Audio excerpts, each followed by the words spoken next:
એવું કોઈ ઇન્સ્પાયર હતું કે સીએ બનવું છે? અને પછી ખબર પડી કે આ તો ભયંકર અઘરું છે. શું કામ જરૂરી હોય છે જીએસટી? એડમિનિસ્ટ્રેશનમાં પણ ઇઝી થઈ ગયું અને બિઝનેસમેન માટે પણ ઇઝી થઈ ગયું જીએસટી એક્ઝેક્ટલી શું છે? કે ભાઈ આ ભાઈએ વેચાણ કરેલું છે, પછી એના ઉપરથી સામે જેમણે ખરીદી કરી છે એને ક્રેડિટ ટેક્સ જે ભર્યો છે એની ક્રેડિટ પાસ ઓન થાય. લોકોની અંદર અલગ અલગ મિથ હોતા હોય છે ખરા જીએસટીને લઈને. અમારો મેડિક્લેમ છે તો ક્રેડિટ લેવા, આવી બધી ક્રેડિટ ખરેખર કાયદેસર અલાઉડ નથી, અમુક બિઝનેસ માટે જ છે. શું લાગે છે જીએસટીને લગતા ફાયદા શું શું છે અને નુકસાન શું શું છે? તો એ માટે થઈને રેડ કરવી પડતી હોય એટલે આ એક્સ્ટ્રીમ એક સ્ટેપ છે જ્યારે આ રેડ પડતી હોય છે ત્યારે ટ્રેડરને શું શું તૈયારી રાખવી જોઈએ કે ભાઈ મારે ન આમાં જવાબ દેવો હોય તો હું જવાબ ન દઉં, તમારી કોઈ વાતમાં એગ્રી ના થવું હોય તો હું ના થાઉં, મારી પાસે રાઇટ ટુ રિમેન સાયલેન્ટ છે કે હું સાયલેન્ટ રહી શકું. અધિકારીઓ આવે છે રેડ પાડવા ત્યારે ટ્રેડર કયા કયા પ્રશ્નો પૂછી શકે? રાઇટ એન્ડ રિસ્પોન્સિબિલિટીની ખબર હોય ને વેપારીને તો આઈ થિંક કે રેડ પ્રોપરલી હેન્ડલ કરી શકે. અમુક વસ્તુઓ જે મને મહત્વની લાગે છે એ છે કે સ્પોટ પૈસા ભરવાની જે વાત આવે તો આમાં ક્યારેક ક્યારેક એવું હાલમાં પણ બનતું હોય છે ખરા જે ફ્રોડ રેડ પડતી હોય છે એવું? કન્ટિન્યુઅસલી 6 કલાક સુધી પૂછપરછ કરી હતી એમને. કન્ટિન્યુઅસલી પાણી એમણે આપ્યું, એને બાથરૂમ પણ જવા ન દીધું કે જેથી કરીને થોડો ઇરિટેટ થઈને પણ કંઈ કે મને છૂટવું છે મારે એ માટે થઈને પણ એ કરે. તો આવી વસ્તુઓ એક જગ્યાએ થઈ હતી. કઈ કઈ જગ્યા ઉપર રેડ પડી શકે? હેલો મિત્રો, વોઇસ ઓફ યોર્સ પ્રેઝન્ટ. આ છે ટોક વિથ પ્રદીપ, આપણી વાતો આપણી ભાષામાં. મિત્રો, આજે આપણા સ્ટુડિયોના મહેમાન બન્યા છે સીએ તીર્થરાજ. મિત્રો, આ પોડકાસ્ટમાં આપણે જીએસટી વિશે અને રેડ વિશે ઘણું બધું જાણવાના છીએ. તો આ પોડકાસ્ટના અંત સુધી તમે અમારી સાથે જોડાયેલા રહેજો. સૌપ્રથમ તો કેમ છો ભાઈ? એકદમ મજામાં. વાહ, મજા આવે છે એકદમ. બહુ બધું જ્યારે આપણે ભણતા હોઈએ છીએ તો શું ચશ્મા આવી જતા હોય? ના ના, એવું જરૂરી નથી કે ભણવાથી ચશ્મા આવે. જી જી જી. તો જો કે ડૉક્ટરનો વિષય છે આખો, પણ ભણવાના કારણે તો નથી. લોકો એવું સમજે છે ખરા એમ કે ભણવાના કારણે આવતા. Yes, okay okay. એવું છે.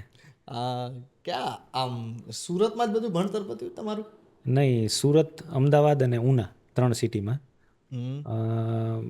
નાનો હતો ત્યારે ઉના હતો, પછી અમદાવાદ ગયો અને વચ્ચે સુરત પણ 3-4 ધોરણ અહીંયા પણ ભણેલો અને પછીથી પ્રેક્ટિસ અહીંયા સુરતમાં છે. તો આમ બાળપણ આખું ક્યાં ગયું? મસ્ત આમ બાળપણ તો ઉના જ. ઉના એટલે પ્રોપર ઉના? ઉના પ્રોપર ઉના. કેટલો સમય પસાર થયો? 4 ધોરણ સુધી ત્યાં હતા, પછી 4 થી 8 અહીંયા હતા અને પછી પાછા 12th સુધી ઉના જ હતા. એવું છે, એટલે જે મેઇન ટાઈમ છે એ ઉના જ હતા એમ. પછી 12th પછીથી અમદાવાદ હતો. ઉના, સુરત અને અમદાવાદ, બરાબર? યસ. તો એ તોફાન કરવાનો સૌથી મોકો ક્યાં મળ્યો? એ તો આમ જોઈએ તો અમદાવાદ જ વધારે મળ્યો, કેમ કે કઈ સ્કૂલને શું હતું થોડુંક? મતલબ કોલેજમાં અમે જ્યારે બીકોમ કર્યું ત્યારે એ કોલેજમાં પર્ટિક્યુલરમાં 15 થી 16 જણા હતા હોસ્ટેલના, અને હોસ્ટેલમાં બીજું કોઈ રિસ્ટ્રિક્શન નહોતું, એટલે એમાં તોફાન કરવાની બહુ મજા આવે એમ.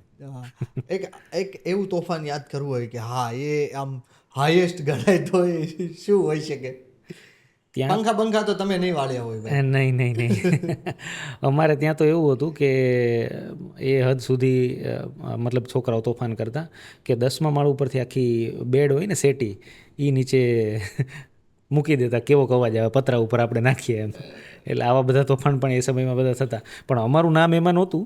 અમે ક્રિકેટમાં ને ભજીયા બનાવવામાં ને એવા બધામાં અલાઉડ નહોતું, છતાં પણ અહીંયા અંદર હોસ્ટેલમાં કરતા હતા એમ. એટલે એમાં અમે હતા એમ. એટલે ભજીયા બનાવતા આવડે ખરા?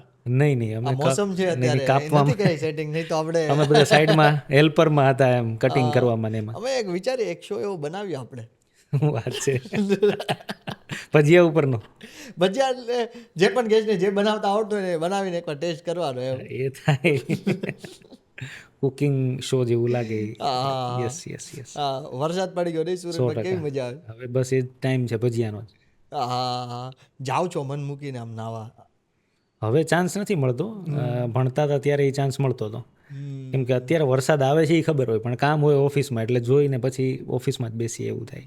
તો પહેલેથી એવું ડિસાઈડ હતું ખરા કે ઘરેથી પણ એવું પ્રેશર ન કહી શકાય પણ આમ એવું કોઈ ઇન્સ્પાયર હતું કે સીએ બનવું છે? એમાં એવું છે, 12th પૂરું થયું ને પછી અમારી સ્કૂલના એક પ્રિન્સિપાલ હતા સાવલિયા સાહેબ, એમણે હા સાવલિયા સાહેબ સ્કૂલનું નામ તમે મેન્શન કરશો ને તો મજા આવે. સ્વામિનારાયણ ગુરુકુળ ઉના જી.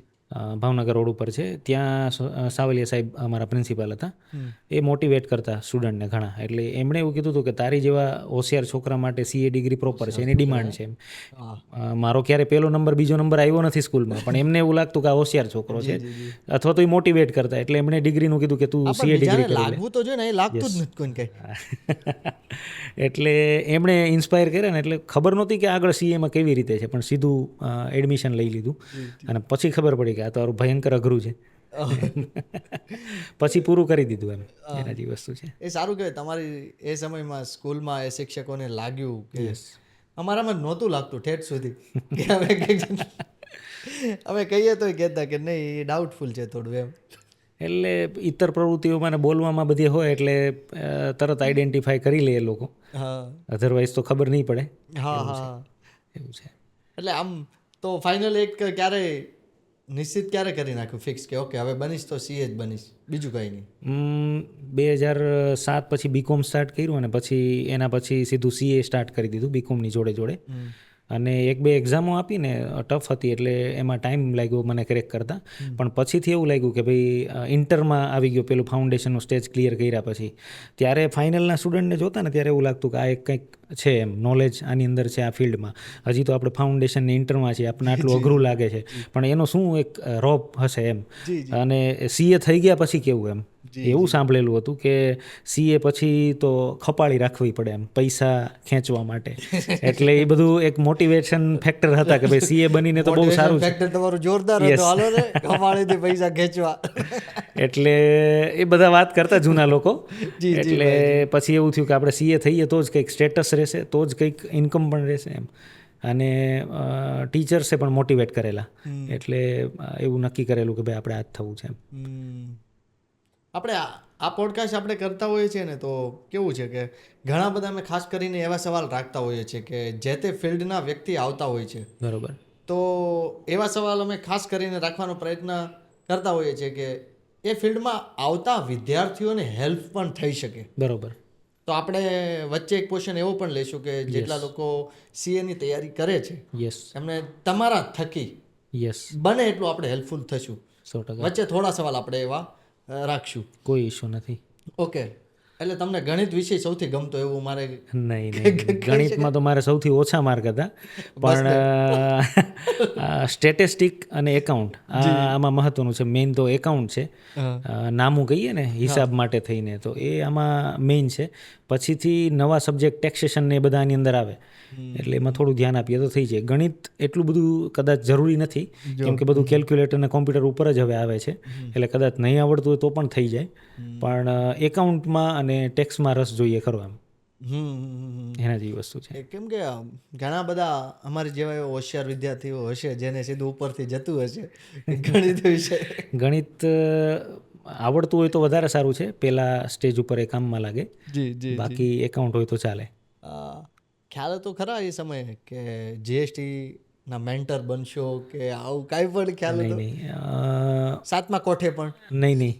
8 કે 9માં જોઈન કર્યું ને ત્યારે તો જીએસટી હતો જ નહીં. 2017માં આવ્યો. 2015માં પાસ આઉટ કર્યું સીએ ત્યારે પણ જીએસટી નહોતું. ત્યારે વેટ હતું, સર્વિસ ટેક્સ હતું અને ઇન્કમ ટેક્સ તો હતું. એટલે પછીથી 17માં જ્યારે કાયદો આવ્યો ને ત્યારથી ખબર પડી કે આપણે આમાં કામ કરી શકીએ. અને બીજું કે જૂના જે 25-30 વર્ષ જૂના એક કાયદામાં કામ કરતા હતા, હવે બધા નવા છે. એટલે ત્યારથી જ ઊંડો એનું ઇન્સાઇટ કે અભ્યાસ શરૂ કરી દીધો કે આપણે આમાં એક્સપર્ટ બનવું છે. એટલે ત્યારથી આમાં કામ કરવાનો વધારે ઇન્ટરેસ્ટ થઈ ગયો. આ બધા સમયમાં તમને બીજી બુક્સ કે પુસ્તકો વાંચવાનો સમય મળે ખરા? હા, ઘણી બધી બુકો મેં વાંચી છે.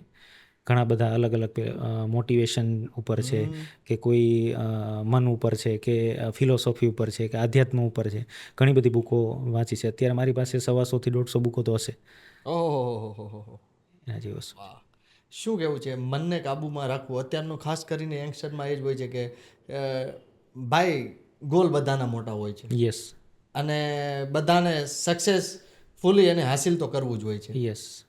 તો કઈ જગ્યાએ ચૂક આવે છે?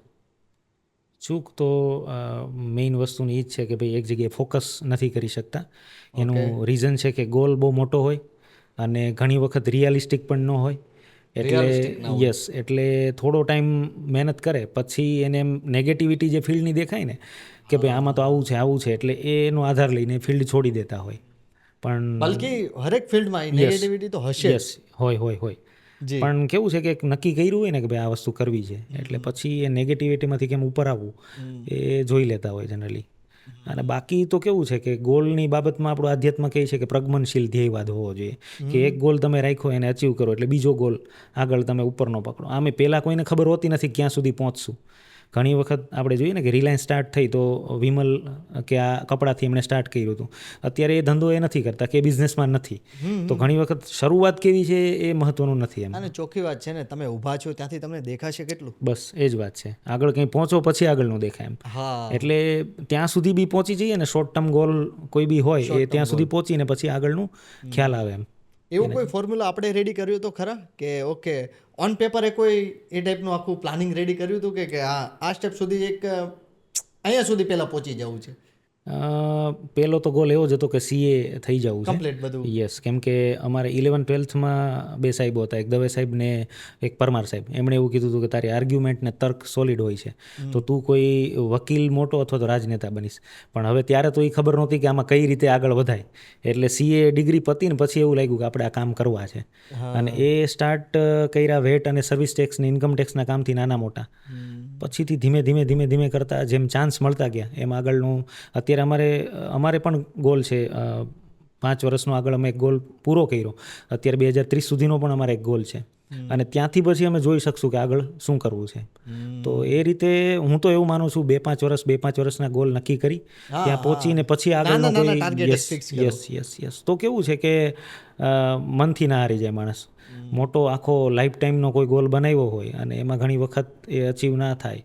કે પ્રોબ્લેમ આવે તો લોકો છોડી દેતા હોય આપણે ડિસ્ટ્રિક્શનની આપણે જો વાત કરીએ અડચણ વસ્તુની વાત કરીએ તો શું હાલમાં યંગસ્ટરને કંઈ પણ વસ્તુ એવું હાસિલ કરવું છે તો એ આપણે અડચણરૂપ અમુક અંશે સોશિયલ મીડિયાને ગણી શકીએ. યસ સોશિયલ મીડિયા આમ જોઈએ તો એ જ મેઇન ડિસ્ટ્રેક્શન છે ઘણા બધા લોકો અત્યારે ફોરેનમાં તો એ લોકો સાદા ફોન રાખવા માંડ્યા છે સેકન્ડરી ફોન તરીકે યુઝ કરે છે કે એનો ફિક્સ એક ટાઈમ છે કે એ ટાઈમ ઉપર જ હું એ લઈશ અને તો જ એ લોકો ફોકસથી કામ કરી શકે આજે આપણે બી કદાચ કોઈ કન્ટેન્ટ જોતા અડધો કલાક જોઈએ તો આપણે મનથી થાકી જાય પછી આપણે રેસ્ટ જોઈએ આપણે તરત કામ નહીં કરી શકીએ એટલે થાકી બી જઈએ છીએ અને ડિસ્ટ્રેક્ટ બી થઈએ છીએ એના જેવી વસ્તુ છે અને કોઈ આપણા ફિલ્ડથી કંઈ અલગ કરતું હોય ને આપણને એ સારું લાગે તો પાછું મગજમાં પ્લાન બી આવી જાય એટલે જેટલું સ્ક્રોલિંગ વધે છે યસ એટલી જ સેકન્ડે તમારું મન લાગે છે કે મોટિવેશન પણ ચેન્જ થતું હશે યસ કે આ કરવું નહીં એમ તો આ સારું એમ તો આ સારું 100% એટલે એ તો 100%ની વાત છે આપણે ઘણી વખત જોઈએ ને કે પ્રાણીઓને પણ સાઈડમાં પેલું બાંધેલું હોય કે બીજું કંઈ દેખાય નહીં ન દેખાય ને તો જ આગળનું એ જોઈ શકે આજુબાજુમાં જોઈને આગળ ચાલવું એ અઘરું છે એમ એના જેવી વસ્તુ છે એટલે એ ખરેખર ગોલ ઉપર ફોકસ કરે અને આ બધી વસ્તુથી ડિસ્ટ્રેક્ટ ન થાય તો જ ક્યાંક ને ક્યાંક આગળ વધી શકે એવું મને પર્સનલી લાગે છે. તમારા મત પ્રમાણે સૌથી મોટો વિચાર કે કર્મ જ આમ તો મેઇન છે પણ શરૂઆત વિચારથી કહી શકાય. એક મારો ફ્રેન્ડ હવે એનું નામ લઈએ કે નહીં એ મિત્ર એવું કીધું હતું કે fake it before you make it બોલી જ છે નામ એનું ખાસ કિશન કરીને એ મિત્ર હતો અમારી હોસ્ટેલ ટાઈમમાં મતલબ એ કોન્ફિડન્સ ઉપર જ બધી વાત કરતો તો એણે એવું કીધું કે fake it before you make it પહેલાં તમે વાત તો કરો.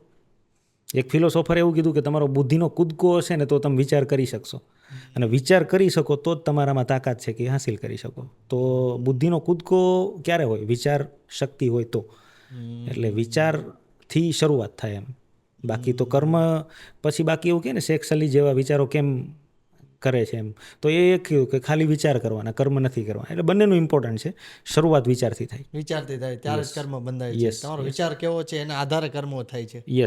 યસ હા શું કામ જરૂરી હોય છે જીએસટી આમ તો કેવું છે ઘણા બધા કાયદા આપણે હતા અને મેઇન એમાં કાયદા ગણીએ ને તો વેટ છે સર્વિસ ટેક્સ છે, એક્સાઇઝ છે, આ બધા મેઇન જે ટેક્સેશનના કાયદા હતા હવે એ અલગ અલગ કાયદા બિઝનેસમેનને ફોલો કરવા પડતા ને એટલે એક કાયદો એ બધાને કહેવાય ને કે ભેગા કરવા માટે એક કાયદો આવ્યો.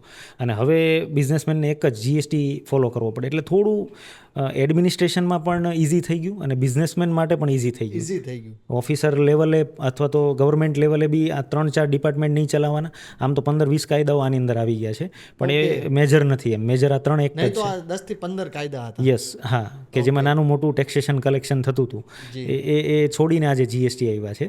તો જીએસટીમાં સિંગલ રેટ પર્ટિક્યુલર બિઝનેસ માટે છે તો એના માટે બી ઇઝી છે અને ગવર્મેન્ટ માટે પણ ઇઝી છે એ હેન્ડલ કરવું થોડું.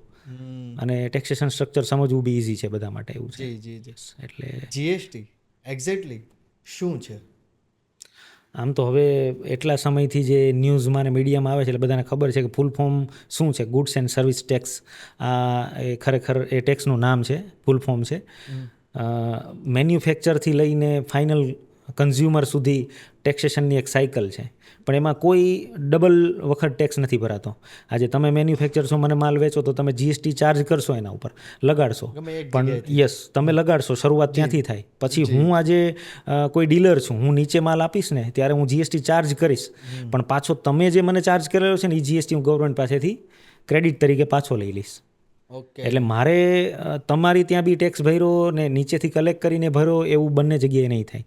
ગમે એક જગ્યાએ. યસ, અને મારી નીચેવાળો જે છે એ જ્યારે આગળ વેચશે ત્યારે મેં એમને જે ચાર્જ કરેલો છે એ જીએસટી ગવર્મેન્ટ પાસેથી પાછો લઈ લેશે. એટલે છેલ્લે બધા વેપારીઓ જે ટેક્સ ચાર્જ કરે ને છેલ્લે કસ્ટમરને ભરવાનો છે. વેપારીઓને ખરેખર જીએસટી આમ જોઈએ તો ભરવાનો આવતો નથી ક્યાંય પણ. એ આગળ ચાર્જ કરીને જીએસટી કલેક્ટ કરે છે અને પછી ગવર્મેન્ટને ભરે છે.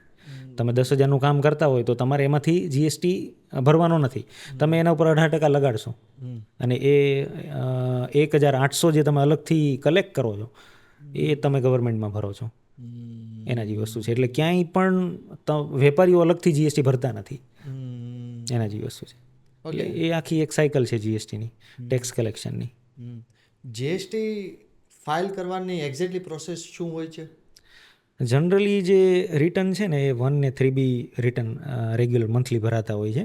જી. એમાં જીએસટીઆર તમે 1 જેટલું બની શકે ને એટલું તમે ડિસ્ક્રિપ્શનમાં જવાબ આપી શકો ઓકે ઓકે ઓકે ઓકે. હવે આ બે જે રિટર્ન છે ને એ જનરલી ભરાતા હોય મંથલી, જીએસટીઆર 1 અને જીએસટીઆર 3B. 1 જે છે એ 11 તારીખ પહેલાં ભરાતું હોય અને 3B જે છે એ 20 તારીખ પહેલાં ભરાતું હોય.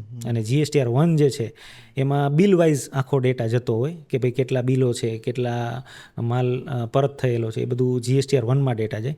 અને 3B જે રિટર્ન છે એની અંદર વેચાણનો લમસમ ડેટા છે કે આટલાનું ટોટલ વેચાણ થયું, આટલાનું વેચાણ પરત છે અને આટલી ખરીદી છે, એની ક્રેડિટ આટલી. એમાં બિલ વાઇઝ કોઈ ડેટા જતો નથી. આમ જોઈએ તો ગવર્મેન્ટને બિલનો ડેટા આપવા માટે જીએસટીઆર 1 છે અને ટેક્સ ભરવા માટે જીએસટીઆર 3B છે અને એ મંથલી જનરલી ભરાતા હોય છે. પછી તો ઘણા બધા બીજા પણ રિટર્ન છે પણ 80% તમે કહી શકો ને કે આ રિટર્ન મંથલી ભરાય છે. ઓકે. એટલે આ રીતના આખું આ જીએસટી વર્ક કરે છે. Yes total. Yes. Monthly return ભરીએ એટલે ગવર્મેન્ટને એક ડેટા જાય કે ભાઈ આ ભાઈએ વેચાણ કરેલું છે. પછી એના ઉપરથી સામે જેમણે ખરીદી કરી છે એને ક્રેડિટ ટેક્સ જે ભર્યો છે એની ક્રેડિટ પાસ ઓન થાય. એટલે એ જ્યારે 3B ભરશે ને ત્યારે એની ક્રેડિટ ઓટોમેટિક બતાવશે કે ભાઈ આ તમે પરચેસ કરેલું છે, તમારા બિઝનેસ માટે કરેલું છે, તો આ તમે ક્રેડિટનું યુટિલાઇઝેશન કે ઉપયોગ કરી શકો તમારા ટેક્સીસ ભરવા માટે. તો આ રીતનું જનરલી જીએસટીની સાયકલ છે. એટલે પહેલાં બિલનો ડેટા જાય ને પછી ટેક્સ માટે થઈને 3B ભરાય, એવું છે. લોકોની અંદર અલગ અલગ મિથ હોતા હોય છે ખરા જીએસટીને લઈને? જીએસટીને લઈને તો આમ તો ઘણા મિથ છે પણ એમાંનું મેઇન જે મિથ છે ને મને જે લાગે છે એ એવું છે કે ઘણી વખત છે ને ટેક્સ ભરવાનો આવે ને ત્યારે એવો વિચાર આવે કે ભાઈ આપણે બિલ લઈ લઈએ ક્યાંયથી. ઓકે. એટલે માલનું બિલ લઈ લે, માલ ન લઈ. એટલે યસ, ₹1,00,000 ટેક્સ ભરવાનો આવે તો 80,000ના ટેક્સનું બિલ લઈ લેતા હોય અને એ બિલ લઈ લે એટલે અત્યારે તો 80,000 બચી ગયા પણ એને ખબર નથી કે આ માલ ચોપડે ચડે છે એટલે એ સ્ટોકમાં જ બતાવે છે. મેં એનું વેચાણ તો નથી કર્યું, મારી પાસે જે માલ હતો એનું વેચાણ કર્યું છે તો આ માલ તો સ્ટોકમાં આવી ગયો એટલે હવે એ ગમે ત્યારે મારે સ્ટોક ક્લિયર કરવો પડશે તો એ વેચવો તો પડશે તો એના ઉપર મારે પૂરો ટેક્સ ભરવો પડશે. યસ, એટલે પૂરો ટેક્સ ભરવો પડશે. તો ઘણાને એવું છે કે હું બિઝનેસ બંધ કરી દઈશ બિઝનેસ બંધ કરતી વખતે પણ એ સ્ટોક જે છે એની ક્રેડિટ લીધી હોય તો એ રિવર્સ કરવી પડે, કાં તો એ માલ વેચવો પડે, કોઈ ઓપ્શન જ નથી. એટલે આ બિલ લેવાના ચક્કરમાં જે કાવા દેવા બિઝનેસમેન કરે છે ને એમાં જ ઘણી વખત અટવાતું હોય, નોટિસો આવતી હોય ને એમને પછી 18% વાર્ષિક વ્યાજ અને 15% મિનિમમ પેનલ્ટી સાથે શરૂ થાય કે જે 100% સુધી જાય છે. તો એ બધો દંડ એને ભરવા પડતા હોય. અને ઘણી વખત કેવું છે કે વ્હીકલની ને ઇન્સ્યોરન્સની ને આ બધી ક્રેડિટ લઈ લેતા હોય. એ જનરલ 90% બિઝનેસમાં નથી મળતી. કે કોઈ અમને ઘણી વખત પૂછતા હોય કે 4 વ્હીલની ક્રેડિટ લેવાય, ટાયર પરચેસ, વ્હીલ પરચેસ કર્યા છે તો ક્રેડિટ લેવાય, અમારો મેડિક્લેમ છે તો ક્રેડિટ લેવાય. આવી બધી ક્રેડિટ ખરેખર કાયદેસર અલાઉડ નથી, અમુક બિઝનેસ માટે જ છે. તો આ એક વસ્તુ કેવી છે, યસ, કે મેં જીએસટી નંબર આપ્યો એટલે મને ક્રેડિટ મળે, પણ એવું નથી. ધંધા માટે જે ઉપયોગ થતું હોય અને ધંધાને વધારવા માટે જે ઉપયોગ થતી હોય એ જ વસ્તુની ક્રેડિટ લઈ શકાય. એમાં પણ અમુક બ્લોક કરેલી છે કમ્પલસરી કે આ વસ્તુની તો નહીં જ લેવાય.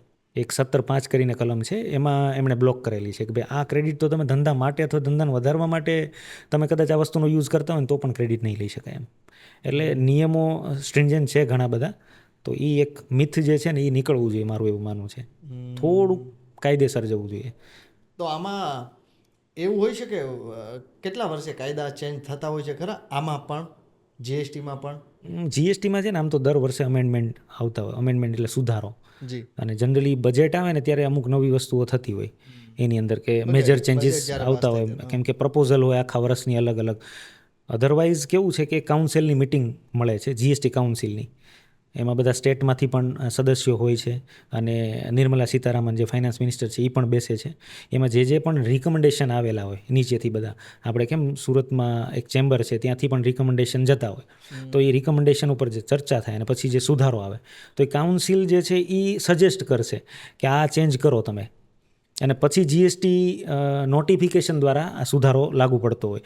એટલે ઘણી વખત એવું થાય કે વર્ષમાં 10 વખત સુધારો થાય, અમુક વસ્તુમાં 50 વખત સુધારો થાય, એવું પણ પોસિબલ છે. કેમ કે notification every month multiple notification આવતા હોય. એટલે સુધારો એમ કહીએ ને કે આપણે પોડકાસ્ટ બનાવી એ પહેલાં જે કાયદો હતો એ કદાચ પૂરો થાય ત્યારે બદલી ગયો છે. એટલે રિયલ ટાઈમ આને ટ્રેક કરવો પડે. એટલે કોઈ એક્સપર્ટ હોય તો જ કહી શકે કે અત્યારે પોઝિશન શું છે કાયદાની. આ તમે કહો છો કે ચેમ્બરની જ્યારે મીટિંગ થતી હોય છે તો આ ચેમ્બરના મેન પાર્ટ કોણ બની શકતા હોય છે? હવે અત્યારે જે સુરતનું ચેમ્બર છે ને એમાં તો મેમ્બરશિપ તમારે લેવી પડતી હોય જનરલી. એટલે શું હોય થોડુંક જો તમે પ્રોસિજર? ચેમ્બર ઓફ કોમર્સ છે, અલગ અલગ સપોઝ કે કોઈ ટેક્સટાઇલ ઇન્ડસ્ટ્રી છે, ગોલ્ડ ઇન્ડસ્ટ્રી છે કે કોઈ પ્લાસ્ટિક ઇન્ડસ્ટ્રી છે, તો એના બધા બિઝનેસમેનો એની અંદર ઇન્વોલ્વ હોય, એમાં મેમ્બરશિપ લેતા હોય. અને એમની જે કમિટી હોય, સપોઝ કે ગોલ્ડના વેપારીઓ છે તે ગોલ્ડના વેપારીઓની મિટિંગ થતી હોય તો એ લોકો ડિસ્કસ કરતા હોય કે ભાઈ આ પ્રોબ્લેમ અમારે છે. વચ્ચે એવું થયું હતું કે ટેક્સટાઇલમાં 5%ની જગ્યાએ 12%નો એક નક્કી કર્યો હતો કે રેટ આ બદલાશે.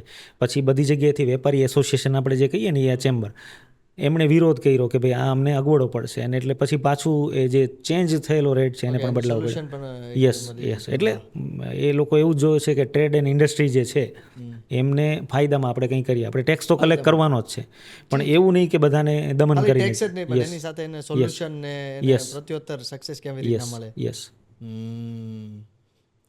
શું લાગે છે જીએસટીને લગતા ફાયદા શું છે અને નુકસાન શું છે? કયા આસ્પેક્ટથી, મતલબ વેપારીના આસ્પેક્ટથી કે ગવર્મેન્ટના આસ્પેક્ટથી? તમે બંનેના આસ્પેક્ટથી તમે વાત કરી શકો છો. વેપારીના આસ્પેક્ટથી આપણે જે આગળ વાત કરીએ એમ કે ભાઈ ઘણા બધા કાયદા હતા જી, તો એનું નોલેજ અલગ અલગ રાખવું પડતું. એમાં તો મેં જૂના વખતમાં જોયું છે કે ઘણા સીએ વેટનું કામ નહોતા કરતા, વેટનું કામ એ કરતા જ નહોતા અને સર્વિસ ટેક્સનું કામ કરતા હતા. તો વેટ માટે એડવોકેટ પાસે જવું પડતું હતું, સર્વિસ ટેક્સ માટે સીએ પાસે જવું પડતું હતું. એક્સાઇઝ એમાંના ઘણા બધા લોકો નહોતા કરતા, તો એ કોઈ અલગ જગ્યાએ જવું પડતું. તો આ જીએસટી આવી ગયો તો ઘણી વખત એ અગવડ ઓછી થઈ ગઈ. પ્લસ વેપારીને એક માર્જિન જે બી પ્રોફિટનું સેટ કરવું છે તો કેટલો ટેક્સ લાગે ને એ એક્ઝેક્ટ ખબર પડે. ત્યાં ગણતરી થોડી કદાચ અઘરી હતી. તો વેપારી માટે એ થોડું એક ઇઝી છે કે ભાઈ હવે ટેક્સ મલ્ટિપલ નથી, એક જ છે. વેપાર ઉપર તો એક જ ટેક્સ છે, નફા ઉપર ઇન્કમ ટેક્સ છે, પણ વેપાર ઉપર તો અત્યારે એક જ ટેક્સ છે. તો એને થોડું ઇઝી પડે. અને અઘરું એ છે કે અમુક ઇન્ડસ્ટ્રી એવી થઈ ગઈ છે કે એની અંદર ક્યાંક ને ક્યાંક બ્લેકમાં થોડું ઘણું વેચાતું હોય. તો હવે જો વેપારી એવું વિચારે કે હું પૂરેપૂરું પાકામાં જ વેચીશ તો એના માટે પ્રોફિટ સેટ નથી થતો. કાં તો એ પ્રાઇસ ટેક્સ સાથેની અલગથી રાખે તો માર્કેટમાં એ ટકી ના શકે. તો આવી ઘણી પ્રોબ્લેમ છે કે જે અત્યારે બિઝનેસમેનને છે. તો એમાં થોડું સોલ્યુશન થાય કે એનો ટેક્સ રેટ ઘટે કે જેથી એફોર્ડેબલ થાય તો ક્યાંક ને ક્યાંક બિઝનેસમેન ટકી શકે એમાં. ટકી શકે. હા હા હા હા. એ એક ઇશ્યુ મોટો છે અત્યારે. અને બીજું જો ઓફિસરની વાત કરીએ તો ઘણું બધું ઓનલાઈન થઈ ગયું. પહેલાં કેવું હતું કે એને એડમિનિસ્ટ્રેશનમાં અઘરું હતું. બધી ફાઇલો બને ફિઝિકલ, પછી કોઈ કેસ ચાલતો હોય તો એ ફાઇલ શોધવામાં અડધો કલાક જાય. બહુ લાંબી હતી. યસ, એ ઘણું બધું નીકળી ગયું. ફાઇલો ખોવાઈ જવાનું આ તે. યસ, હવે બધું ઓનલાઈન છે. એટલે એ બધી પ્રોસેસ, નોટિસ ઇસ્યુ કરવી કે ઓર્ડર કરવા કે સામેવાળાને રિપ્લાય નાખવો, એ બધું જ ઓનલાઈન છે. હિયરિંગ આપવી હોય તો બી કોઈ કોલ કરવા કે બીજી કંઈ જરૂર નથી, મેલ ઉપર ને ઓનલાઈન આવી જાય છે. એટલે હવે ઓફિસર માટે થોડુંક એડમિનિસ્ટ્રેશન ઇઝી થઈ ગયું છે. અને અઘરું એવું છે કે હવે બધા સ્માર્ટ થઈ ગયા ટેકનોલોજી આવતા. વેપારી પાસે પણ પ્રોપર ટેક્સ પ્રોફેશનલ કે સીએ હોય, એટલે ડેટા જે ચડે છે ને એના ઉપરથી એને ટેક્સ ચોરીનો આઈડિયા નથી આવતો. પહેલાં ફિઝિકલમાં કેવું છે, ઘણી વખત મિસ્ટેકો થતી, તો ત્યારે ટેક્સ ચોરી પકડવામાં યસ એટલે ઇઝી હતું એમના માટે ટ્રેક કરવું અને ફિઝિકલ સંપર્કમાં રહેતા હતા. હવે કેવું છે કે ઘણી વખત હું બોમ્બેનું કામ અહીંયાથી કરતો હોય, એટલે એ એના માટે અઘરું છે કે ભાઈ કઈ રીતે પકડવું કે જે ડેટા સ્માર્ટલી ઓનલાઈન ચડાવેલો છે. એટલે એ થોડું અઘરું છે, કેમ કે 1.5 crore GST registered tax payer છે અને એટલા સામે ઓફિસર નથી. તો બધાનું ચેક કેવી રીતે કરવું? ટેક્સ જેન્યુનલી ન ભરતા હોય તો રિકવરી કઈ રીતે કરવી? એમ એક્ઝેક્ટલી આ જીએસટી રેડ શું છે? જનરલી કેવું છે જીએસટીમાં કે ટેક્સ ચોરી પકડવી હોય ને તો ઓફિસર શું કરે કે એના રેકોર્ડ તપાસે ઓનલાઈન જે અવેલેબલ છે એ, અને એના ઉપરથી એને એમ લાગે ને કે ક્યાંય ટેક્સ ચોરી થઈ છે તો એ નોટિસ નાખશે અને ઉઘરાણી માટેનો ઓર્ડર કાઢશે કે ભાઈ આ તમારી ડિમાન્ડ છે.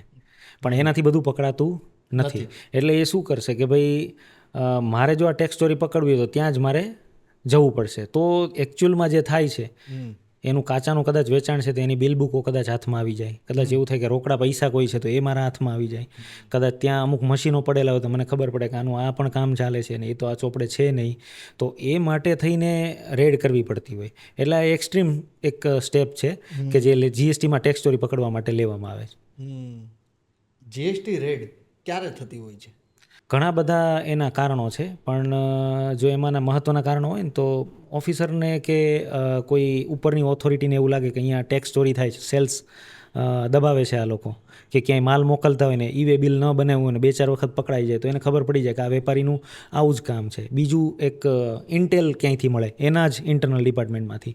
ઇન્કમ ટેક્સવાળાનો કોઈ કેસ શરૂ હોય ને એને ખબર પડે કે આનું તો આવું છે, કદાચ એ જીએસટીવાળાને ઇન્ફોર્મેશન આપે. કદાચ એવું થાય કે એનો જ કોઈ એમ્પ્લોય વખત ઇન્ફોર્મેશન ડિપાર્ટમેન્ટને આપી દે. એને જીએસટીમાં વિસલ બ્લોઅર, મતલબ એ કાયદામાં, બધા જ કાયદામાં વિસલ બ્લોઅર કહે, અને એને ગવર્મેન્ટ ઇનામ આપે છે. એની આઈડેન્ટિટી પણ કોન્ફિડેન્શિયલ રાખે. યસ, હા, કે તમે માહિતી આપો એટલે અમે તમને ઇનામ આપશું. અને એ જનરલી 1% લઈને 25-30% સુધી હોય છે. 2021માં ડીજીજીઆઈ કે જીએસટીનો જ ઇન્વેસ્ટિગેશન ડિપાર્ટમેન્ટ છે, એમણે 1 કરોડ રૂપિયાનું ઇનામ આપેલું આના માટે. એક બોગસ આઈટીસી, જે બોગસ ક્રેડિટવાળું એક મોટું કૌભાંડ બસ્ટ કર્યું હતું, એટલે એ માણસને 1 કરોડ રૂપિયા આપેલા. એટલે ઘણા બધા લોકો અત્યારે દુશ્મનાવટ કાઢવા કે લાલચમાં આવી ઇન્ફોર્મેશન આપી દેતા હોય. એ એમ્પ્લોય હોય, કદાચ કોમ્પિટિટર હોય, યસ, અથવા તો કોઈ પાર્ટનર પણ હોય. છૂટા પડ્યા પછી ઘણી વખત મેં એ પણ જોયું છે કે ભાઈ એની પાસે બધા રેકોર્ડ હોય તો એ આપી દે. તો આવું ઘણી વખત થાય ત્યારે એ ઇન્ટેલના આધારે એ લોકો રેડ કરતા હોય. ટીપ, એ લોકો કહે ને કે ટીપ મળી છે, તો એ ટીપ નું આ સાયન્સ છે. એમ જ્યારે જીએસટીની રેડ પડતી હોય છે ત્યારે શું શું તપાસવામાં આવતું હોય છે? નિયમ પ્રમાણે જો જોઈએ ને, કેમ કે નિયમ વગરનું તો ઘણું બધું થતું હોય, પણ નિયમ પ્રમાણે જો જોઈએ ને તો એમાં નિયમ એવો છે કે જે વસ્તુ બુક્સ ઉપર નથી અને યસ ઓન રેકોર્ડ નથી એ વસ્તુની તપાસ થાય. મતલબ એવો કોઈ માલ કે જે ચોપડે નથી એટલે જપ્તીને લાયેબલ બને તો એ એક તપાસ થાય. પછી એવા કોઈ ડોક્યુમેન્ટ જેમ કે કાચાના બિલો છે કે કોઈ ચલણ બુક છે કે રોજમેળ છે કે રોકડ છે, આ બધી વસ્તુઓની જનરલી તપાસ થતી હોય કે જે એણે સંતાડીને રાખી એને બતાવવું ના હોય, ચોપડે ના લાવવું હોય, તો એ બધી વસ્તુઓની જનરલી એ લોકો તપાસ કરવા આવતા હોય. એક્ઝેક્ટલી આ રેડ કોણ પાડતા હોય છે? અત્યારે તમે જે મિથની વાત કરી ને એમાં જીએસટી રેડમાં એક મિથ એવું પણ છે કે જીએસટીના કોઈ પણ અધિકારી રેડ કરી શકે, પણ એમાં એવું નથી. જનરલી અધિકારી આપણે જો કહીએ ને તો ઇન્સ્પેક્ટરથી, સ્ટેટનો એક ડિપાર્ટમેન્ટ છે, સ્ટેટ સેન્ટર ડીજીજીઆઈ, આવી રીતે અલગ અલગ જીએસટીના ડિપાર્ટમેન્ટ છે કે જ્યાં અલગ અલગ કામ થતા હોય. એમાં જે સ્ટેટ ડિપાર્ટમેન્ટ છે, રાજ્ય કરવેરા ભવન છે, ત્યાં એક પોસ્ટ છે ઇન્સ્પેક્ટર, એની ઉપર આવે ઓફિસર, એના ઉપર આવે આસિસ્ટન્ટ કમિશનર, એના ઉપર આવે ડેપ્યુટી કમિશનર, એના ઉપર આવે જોઈન્ટ કમિશનર. જોઈન્ટ કમિશનરને પાવર છે કે એનાથી ઉપરના અધિકારીને પાવર છે કે રેડ કરે અથવા તો કરાવી શકે. એની સિવાયનો કોઈ અધિકારી રેડ કરી ન શકે. ઓકે, રેડનો આપણે ટાઈમ ઉપર બધી વાત કરીએ છીએ ને, તો રેડ પાડવાનો ચોક્કસ કોઈ ટાઈમ હોય છે ખરા? એમાં એ લોકો જનરલી ટાઈમ સિલેક્શન કરે ને એમાં એમનું એવું ફેક્ટર હોય છે કે આ લોકોને ટાઈમ ના મળે એડજસ્ટ થવાનો. અને આમ જો ટાઈમની વાત કરીએ કે ક્યારે પડવી જોઈએ તો એ જનરલી ડે ટાઈમમાં કે રેગ્યુલર ટાઈમમાં પડવી જોઈએ. રાત્રે આપણે જોઈએ કે રાત્રે રેડ કરતા હોય કે વહેલી સવારે આવતા હોય તો એ જેન્યુન નથી. અને કોર્ટના ઘણા બધા કેસલો પણ એવા છે કે જેમાં એમણે એવું કીધું કે એક્સેપ્શનલ કે અપવાદરૂપ કિસ્સા ન હોય ને તો તમે દિવસે જ રેડ પાડો, તમને શું તકલીફ છે. અને દિવસની જો વાત હોય તો એનો એક વોરંટ રેડનો બને. આ જોઈન્ટ કમિશનર છે ને એક વોરંટ બનાવે, એનું ફોર્મનું નામ છે INS-01. એ જે વોરંટ બનાવે ને એમાં દિવસ લખેલો હોય કે કયા દિવસે આ રેડ થશે, તો એ દિવસ સિવાય રેડ ન થઈ શકે. એ ફિક્સ ડેટ હોય ત્યારે જ રેડ થઈ શકે. તો આ રેડ જ્યારે પાડતા હોય છે ત્યારે કોઈ લીગલ પ્રોસિજર કે પ્રોસેસ હોય છે ખરા એમની? હા, લીગલ જો પહેલેથી છેલ્લે સુધીની પ્રોસેસ કહીએ ને તો અમે વાત કરી કે ક્યાંયથી માહિતી મળે અથવા તો એની પાસે એવો પુરાવો હોય કે અહીંયા ટેક્સ ચોરી થાય છે. કારણદર્શક શંકા એને કહેવાય કાયદામાં, કારણદર્શક શંકા પુરાવા સાથે, દેખીતો પુરાવો કોઈ હોય તો એ લોકો એક ફાઇલ બનાવશે. એ ફાઇલના આધારે એ વોરંટ જોઈન્ટ કમિશનર આપશે કે ભાઈ અહીંયા રેડ કર્યા જેવી છે. એટલે વોરંટ લઈને જોઈન્ટ કમિશનર કે એની સાથેના અધિકારીઓ અથવા તો નીચેના કોઈ અધિકારીઓ એ ધંધાનો સ્થળ હોય કે એવા કોઈ સ્થળ હોય જે વોરંટમાં લખેલા હોય ત્યાં રેડ કરવા આવશે. એ સ્થળની બધી તપાસ કરશે, એને જે શંકાસ્પદ લાગે એ બધું જપ્ત કરે છે, પછી પંચનામું બનાવીને જાય. એ પંચનામામાં બે વિટનેસ પંચો કે એને સાઇન કરે. એ પંચો કોણ હોય? એ લોકલ એરિયાના જ કોઈ વ્યક્તિ હોય, પ્રતિષ્ઠિત અથવા તો સામાન્ય નાગરિક, કે જેને નથી જીએસટી ડિપાર્ટમેન્ટ સાથે કંઈ લેવા દેવા કે નથી વેપારી સાથે કંઈ લેવા દેવા. એની હાજરીમાં જ આખી રેડ થાય અને એ રેડ શું થઈને એનું એક પંચનામું બને. આ પંચનામામાં એ વ્યક્તિની સાઇન હોય, વેપારીની, પંચોની સાઇન હોય, અધિકારીની હોય, અને એ પંચનામું ત્યાં એક કોપી આપે અને પંચનામું લઈને જાય. અને પછી એના ઉપરથી અધિકારીઓ ગણતરી કરતા હોય કે કેટલી ટેક્સ ચોરી થઈ, એ બધું જે મટીરિયલ લઈ ગયા છે જપ્ત કરીને એના ઉપર આખી ગણતરી થાય. એ 6 મહિનાનો ટાઈમ હોય અધિકારીઓ પાસે. એ 6 મહિનાના અંતે પછી એ પ્રોપર કોઈ કલમમાં નોટિસ નાખશે કે ભાઈ તમે આ ટેક્સ ચોરી કરી છે, એની આ સેક્શન્સ છે અને તમારી પાસેથી એટલા લેવાના થાય, તમે કારણ બતાવો શું કામ ના લઈએ. એને કહેવાય શોકોઝ નોટિસ, એ આપે કારણદર્શક નોટિસ. અને પછી એનો રિપ્લાય વેપારી નાખશે કોઈ ટેક્સ પ્રોફેશનલ કે CA દ્વારા, અને એને યોગ્ય લાગે તો એટલી વસ્તુઓ કાઢી નાખશે, કાં તો પૂરી કાઢી નાખશે, અધરવાઇઝ એ ડિમાન્ડ નાખશે, ઓર્ડર કરશે પછી કે આટલું તમારે મતલબ ભરવાનું થાય. એવી વસ્તુ. તમે કોઈ રેડ ઉપર આમ ફિલ્મો જોયેલા ખરા? ઘણા બધા. એમાં સ્પેશિયલ 26 બહુ પોપ્યુલર છે, પછી રેડનું મૂવી બંને આઈ થિંક મેં જોયેલા છે. સેકન્ડ રેડનો જે પાર્ટ આવ્યો એ મેં નથી જોયો. કે આ રેડ તમે જોઈ એક ફિલ્મ, તમે 2 ફિલ્મ જોયા રેડના જે કહો છો, પહેલાની વાત કરી, સૌથી વધુ તમને ગમતો પોર્શન કયો કે હા વાહ આ મસ્ત છે? એમાં તો આમ તો વિલનને જ હીરો બતાવે છે એવું છે કે અક્ષય કુમાર ખોટી રીતે રેડ કરીને પૈસા લે છે, ફ્રોડસ્ટર બનીને પૈસા લે છે. યસ. તો આમ તો એ ત્યારે એક કૌતુકની રીતે જોઈએ તો એ સારું લાગે. બાકી વેપારીની શું હાલત થતી હોય ને હવે મને એકચ્યુઅલમાં ખબર છે. તો યસ, એટલે હું એમ કહું છું કે વિલનનું જે છે એ જ હીરો કરે છે પાત્ર. બાકી એ બધા પાર્ટ ત્યારે ગમતા હતા કે ભાઈ આ વસ્તુ એક સારી છે. શું? આ રેડ અજય દેવગનનું જોયું? અજય દેવગનનું મૂવી જોયું ને ત્યારે એ વસ્તુ એક સારી લાગી કે એક ઓફિસરમાં કેટલી તાકાત છે કે એ જો રેડ કરવા આવે, સામે સૌરભ શુક્લા છે, યસ, છતાં પણ એ મતલબ શોધી કાઢે છે કે અહીંયા શું હિડન છે એમ, અથવા તો ક્યાં ટેક્સ ચોરી થઈ છે. હજી પણ તમને એવું લાગે છે કે આ બધા સબ્જેક્ટ ઉપર જે પ્રોપર એક ફિલ્મ બનવી જોઈએ એવી નથી બની કે બની રહી છે? કે પ્રોબ્લેમ એ છે કે આપણે રિયાલિટી ઉપર ઘણા મૂવી બનાવે ને તો એ બોરિંગ લાગે. એટલે એકચ્યુઅલ રિયાલિટી જે છે ને એ જોવી નથી એમ. કે વેપારી કેટલો હેરાન થતો હોય, ઘણી જગ્યાએ અધિકારીઓ કેટલા હેરાન થતા હોય, છેલ્લે શું થાય છે. બંને સાઈડ યસ, હા. તો જો એમાં કંઈ સારું લગાડે એવું બનાવવું હોય મૂવી, તો એમાં તો હું એમ કહું અમારા પાર્ટથી જ બનાવવું જોઈએ કે રેડ કેવી રીતે થાય અને એમાં કેવી રીતે ટેક્સ પ્રોફેશનલ આ વસ્તુને ટેકલ કરતા હોય છે હા અને ડિમાન્ડ કેવી રીતે બિઝનેસમેનની બચાવતા હોય અથવા તો એમને કઈ રીતે રેડને ટેકલ કરે છે, એના ઉપર મૂવી બને તો હું એવું માનું કે ગમે. પછી બધાને જનરલી ગમે કે નહીં ખબર નહીં, એના જેવી વસ્તુ. જ્યારે આ રેડ પડતી હોય છે ત્યારે ટ્રેડરને શું શું તૈયારી રાખવી જોઈએ? ટ્રેડરને તો ઘણી બધી વસ્તુઓની તૈયારી જોઈએ, પણ હું એવું માનું છું ત્યાં સુધી ક્લીન રેકોર્ડ હોય એના, ત્યાં જે બુક્સ ઓફ એકાઉન્ટ હોય એના ચોપડાઓ હોય એ ક્લીન રાખે તો રેડમાં અધિકારીઓ આવે એને ઇઝી થઈ જાય થોડું. અને વેપારીનું જે વસ્તુ છે એ કદાચ એને મળે ન મળે એવી વસ્તુ થાય. બીજું સ્ટોકનું કેલ્ક્યુલેશન, સ્ટોક આજે પડ્યો હોય, કદાચ 2 કરોડનો સ્ટોક પડ્યો હોય અને ચોપડે 50 લાખ બોલતો હોય કાં તો 5 કરોડ બોલતો હોય, તો સીધી જ એ ટેક્સ ચોરી દેખાય. સ્ટોકનું કેલ્ક્યુલેશન પ્રોપર હોવું જોઈએ કે જે ખરીદી કર્યો છે એના જ બિલ બને. ઘણી વખત એવું થાય કે પેલો એમની નીચેનો કસ્ટમર જે છે એ કે મને આનું તમે બિલ બનાવીને આપો. મેં વેપારીઓને ઘણી વખત એ રીતે બિલ બનાવતા જોયા, તો સ્ટોક ક્યારેય ના મળે. તો સ્ટોકનું કેલ્ક્યુલેશન પ્રોપર રાખે. રોકડ કંઈ રાખેલી છે તો એનું એક કેલ્ક્યુલેશન પ્રોપર કે ક્યાંથી આ કેશ આવ્યા છે, કેમ કે કેશ પણ જપ્ત થઈ જાય. તો કેશનું પણ કેલ્ક્યુલેશન. હમણાં રિસેન્ટલી જ એક જગ્યાએ આપણા એરિયામાં રેડ થઈ તો એમાં 6 કે 7 કરોડ એ લોકો સીઝ કરીને જતા રહ્યા. તો આ બધી વસ્તુઓ થતી હોય એટલે clean record, stock calculation, cash. અને એક મહત્ત્વનો પોઈન્ટ એ પણ છે કે દરેક જે ધંધાના સ્થળ છે એ જીએસટી પોર્ટલ ઉપર રજીસ્ટર કરવા જોઈએ. કેમ કે જે સ્થળ રજીસ્ટર્ડ નથી ને એ તો આખું શંકાના દાયરામાં છે કે આ તો આમાં જે માલ પડ્યો ઇલીગલ જ છે એવું પ્રાઇમા ફેસી પહેલી નજરમાં એ લોકો એવું જ બતાવશે કે ભાઈ આ તમારું સ્થળ રજીસ્ટર નથી તો આ તો ઇલીગલ જ છે આખું. તો એ રજીસ્ટર નહીં હોય ને તો બહુ એ લોકો અઘરા સ્ટેપ લે છે. તો બધા સ્થળ રજીસ્ટર હોય ને તો કંઈ નહીં તો એનું કેલ્ક્યુલેશન ચોપડે જોવામાં આવશે. અધરવાઇઝ એ લોકોને સીલ મારવાની પણ સત્તા, એ કદાચ એ પ્લેસને સીલ પણ મારી દે એવું બને. ઓકે, તો ચાલુ રેડ દરમિયાન ટ્રેડરને કેટલા રાઇટ્સ આમ મળતા હોય છે?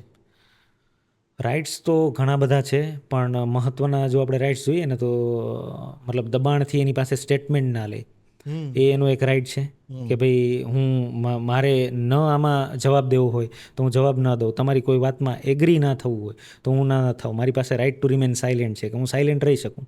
સંવિધાન પણ કહે છે કે કોઈ વ્યક્તિને સાયલેન્ટ એટલે કાંઈ બોલી જ ન શકે. હા, કંઈ ના બોલે એવું પણ બને. યસ, ચાલે.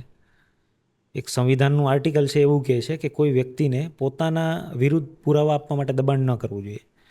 એટલે આ પેલું જોયું ને આપણે રિમાન્ડમાં, પોલીસ રિમાન્ડમાં જોતા હોય કે પેલાને મારે ખૂબ જ અને પછી કંઈક તું સ્વીકારી લે કે તે જ આ કર્યું છે, નહીંતર આ લાંબુ ચાલશે. સમયે શું કરતા હોય છે? કોની હેલ્પ લેતા હોય છે? જનરલી તો ટેક્સ પ્રોફેશનલ કે સીએની હેલ્પ વેપારી લેતા હોય છે. એને જો અધિકારની એને ન ખબર હોય તો એ જનરલી સીએની હેલ્પ લેતા હોય કે ભાઈ તમે સાહેબને વાત કરો કે ભાઈ આ વસ્તુમાં હું એગ્રી નથી. અથવા તો જ્યારે સ્ટેટમેન્ટ લેવા બેસે અધિકારીઓ ત્યારે પણ એ કહેતા હોય કે હું આ વસ્તુમાં એગ્રી નથી અથવા તો હું આમાં સાઇન નહીં કરું. કેમ કે રેડમાં છે ને આવો કોઈ અધિકારીઓને રાઇટ નથી. રેડમાં તો કેવું છે કે એને શંકાસ્પદ કોઈ માલ લાગે તો એ જપ્ત કરવાનો અને રેકોર્ડને એ ચેક કરવાનો અને એની જપ્તીનો રાઇટ છે. એને સ્ટેટમેન્ટ લેવાનો કોઈ રાઇટ નથી, પણ એ લોકો સ્ટેટમેન્ટ લેતા હોય. તો આવા સ્ટેટમેન્ટમાં વેપારી એગ્રી હોય તો સાઇન કરે, ના એગ્રી હોય તો એ ના સાઇન કરે. બીજું સ્પોટ પૈસા ભરાવાની જે વાત કરતા હોય તો એ પણ ના પાડી શકે કે ભાઈ મારો અધિકાર છે કે હું સ્પોટ પૈસા ન ભરું. તમે નોટિસ નાખો ત્યારે જ હું પૈસા ભરું. અને રેડ પડી છે એના ઇન્ફોર્મેશનનો અધિકાર છે કે ભાઈ કયા કારણોસર પડી છે, કઈ ઓથોરિટીએ તમને અધિકાર આપ્યો છે. આ બધા રાઇટ એક વેપારી પાસે છે. અને એક હા, એમાં ઘણા બધા રાઇટ્સ છે. પછી અધિકારીઓ જે હેરેસ અમુક વખત આપણને આવે કે હેરેસ કર્યું છે ને હાઈકોર્ટ સુધી એ કેસ ગયો છે, તો આ પણ વાત થાય છે ઘણી જગ્યાએ કે ભાઈ હેરેસમેન્ટ ના કરવું જોઈએ. એ વેપારીનો એક અધિકાર છે. એક નાગરિક છે તો એની એક સ્વતંત્રતા છે, એની એક ગોપનીયતા છે, એની પણ એક ડિગ્નિટી છે, તો એનું હનન ન થવું જોઈએ. એટલે પોતાની પ્રાઇવસી, ડિગ્નિટી આ મેન્ટેન કરવાનો પણ એની પાસે રાઇટ છે. એટલે આ બધી વસ્તુઓના વેપારી પાસે રાઇટ છે કે ભાઈ એ પોતાના રાઇટનું પ્રોટેક્ટ કરે. ઇન્ફોર્મેશન સાયલેન્ટ છે કે સાયલેન્ટ રહી શકે, આ બધા રાઇટ છે એમની પાસે. ઓકે, તો આપણે રેડની વાત કરીએ છીએ તો એમાં કેવા કેવા પ્રકારના બિઝનેસ કવર થતા હોય છે? રેડ તો ક્યાંય પણ થઈ શકે, એમાં કોઈ સ્પેસિફિક આમ કેટેગરી નથી કે ભાઈ આ પ્રકારના બિઝનેસમાં જ રેડ થાય. પણ એ લોકોનું સિલેક્શનનું જે ક્રાઇટેરિયા છે ને એ ડિપેન્ડ્સ છે કે ઇન્ફોર્મેશન એની પાસે કેવી છે, રિપોર્ટ્સ કેવા છે. બાકી આમ કોઈ બિઝનેસ સ્પેસિફાઈડ નથી, પણ જનરલી મેં જોયું છે કે સિઝન વાઇઝ એ લોકો આવે કે દિવાળી ઉપર ફટાકડાની કે શેરવાનીની કે અથવા તો આ ગોલ્ડની સિઝન હોય તો એ લોકો ત્યારે જ આવશે, કેમ કે વેપારી પેનિકમાં ઘણો બધો ઉતાવળ કરશે અને ઘણી બધી ભૂલ કરશે. તો એવી રીતે જનરલ એ સિલેક્ટ કરતા હોય કે ભાઈ આ લોકોને ત્યાં ક્યારે જવું. પણ બાકી આમ એવું નથી કે આટલા બિઝનેસ ઉપર જ રેડ થાય, એ કોઈ પણ બિઝનેસ ઉપર રેડ થઈ શકે. એટલે મેન રેડ પડવાનું એ જ કારણ કે ઇલીગલ કોઈ પ્રોસેસ ઉપર કામ થતું હોય. યસ, હા, એની પાસે પુરાવો જોઈએ કે અહીંયા કંઈ માલ જપ્તીને લાયેબલ છે, તો આપણે ત્યાં જઈએ ને પકડીએ એમ. તો રેડ પાડવા માટેની આમ મેજોરિટીમાં ટીપ ક્યાંથી મળતી હોય છે? મેજોરિટી ટીપ તો એવું છે કે એમ્પ્લોયી, ઘણી વખત મેં ટેક્સ પ્રોફેશનલનું પણ જોયું છે કે ઇન્ફોર્મેશન બધા ક્લાયન્ટનો ડેટા હોય અને ઘણી વખત એ ડેટા શેર થતો હોય અથવા તો એની ઓફિસમાંથી કોઈ શેર કરી દે. ઘણી વખત આ કોન્ફિડેન્શિયાલિટી નથી જળવાતી, એટલે સ્ટાન્ડર્ડ જગ્યાએ કામ થતું હોય તો આ ઇસ્યુ નથી આવતા.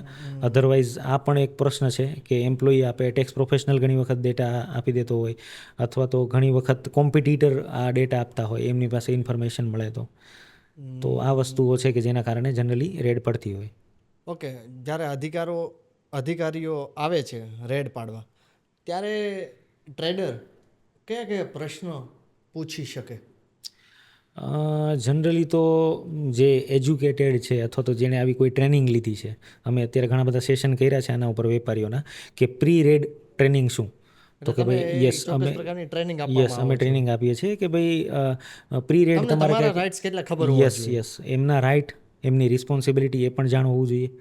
કેમ કે ઘણી વખત મેં જોયું વેપારીઓ હેરાન કરે છે અધિકારીઓને કે ગાળો દે છે, તો આ બધી વસ્તુઓ રેડમાં નહીં ચાલે એમ, કેમ કે એક અધિકારથી આવ્યા છે, જીએસટીના કાયદાના અધિકારથી રેડ કરવા આવ્યા છે, એટલે એને પણ હેરાન ના કરે. સેમ વસ્તુ અધિકારીઓની પણ રિસ્પોન્સિબિલિટી ને રાઇટ છે, તો એ પણ જાણ હોય તો એ સારું છે. એટલે અમે એના ઉપર ટ્રેનિંગ ગોઠવીએ છીએ કે ભાઈ શું શું તમારા રાઇટ રિસ્પોન્સિબિલિટી છે ને શું શું અધિકારીઓના રાઇટ એન્ડ રિસ્પોન્સિબિલિટી છે, તો એના ઉપર આખું એ વેપારી કામ કરે તો એને ખબર હોય તો આ વસ્તુથી ક્યાંક ને ક્યાંક બચી શકે. ઓકે, એક પ્રશ્ન એ છે કે રેડ ઉપરની જ આપણે વાત કરીએ છીએ. ઓકે, તો રેડ પડે છે એ આગળ ક્યાંથી આખી પ્રોસિજર ચાલુ થાય છે જ્યાં સુધી એક્શન લેવાય છે, એ શું શું હોય છે એની વચ્ચે બધી વસ્તુ? મેઇન જે પ્રોસેસ છે ને એમાં એવું છે કે કોઈ શંકા એવી થાય અથવા તો કોઈ સપોઝ કે આપણે એક એમ્પ્લોયનું જ એક્ઝામ્પલ લઈએ, કોઈ એમ્પ્લોય એવું કહે કોઈ અધિકારીને કે આ જગ્યાએ આવી રીતે સાહેબ થાય છે, તો એની પાસે પ્રૂફ માંગશે. તારી પાસે કોઈ પ્રૂફ છે? તો એની પાસે કદાચ બિલ બુકના કંઈ ફોટા હશે, કોઈ આંગળીયાની ચિઠ્ઠીઓ હશે, કોઈ ગોડાઉનના ફોટા હશે કે કોઈ ટ્રાન્સપોર્ટની રસીદો હશે, આ બધાનો એ આધાર આપશે અધિકારીને કદાચ. યસ, કે ભાઈ આ વસ્તુ છે, અહીંયા આ રીતનું કામ થાય છે એનું.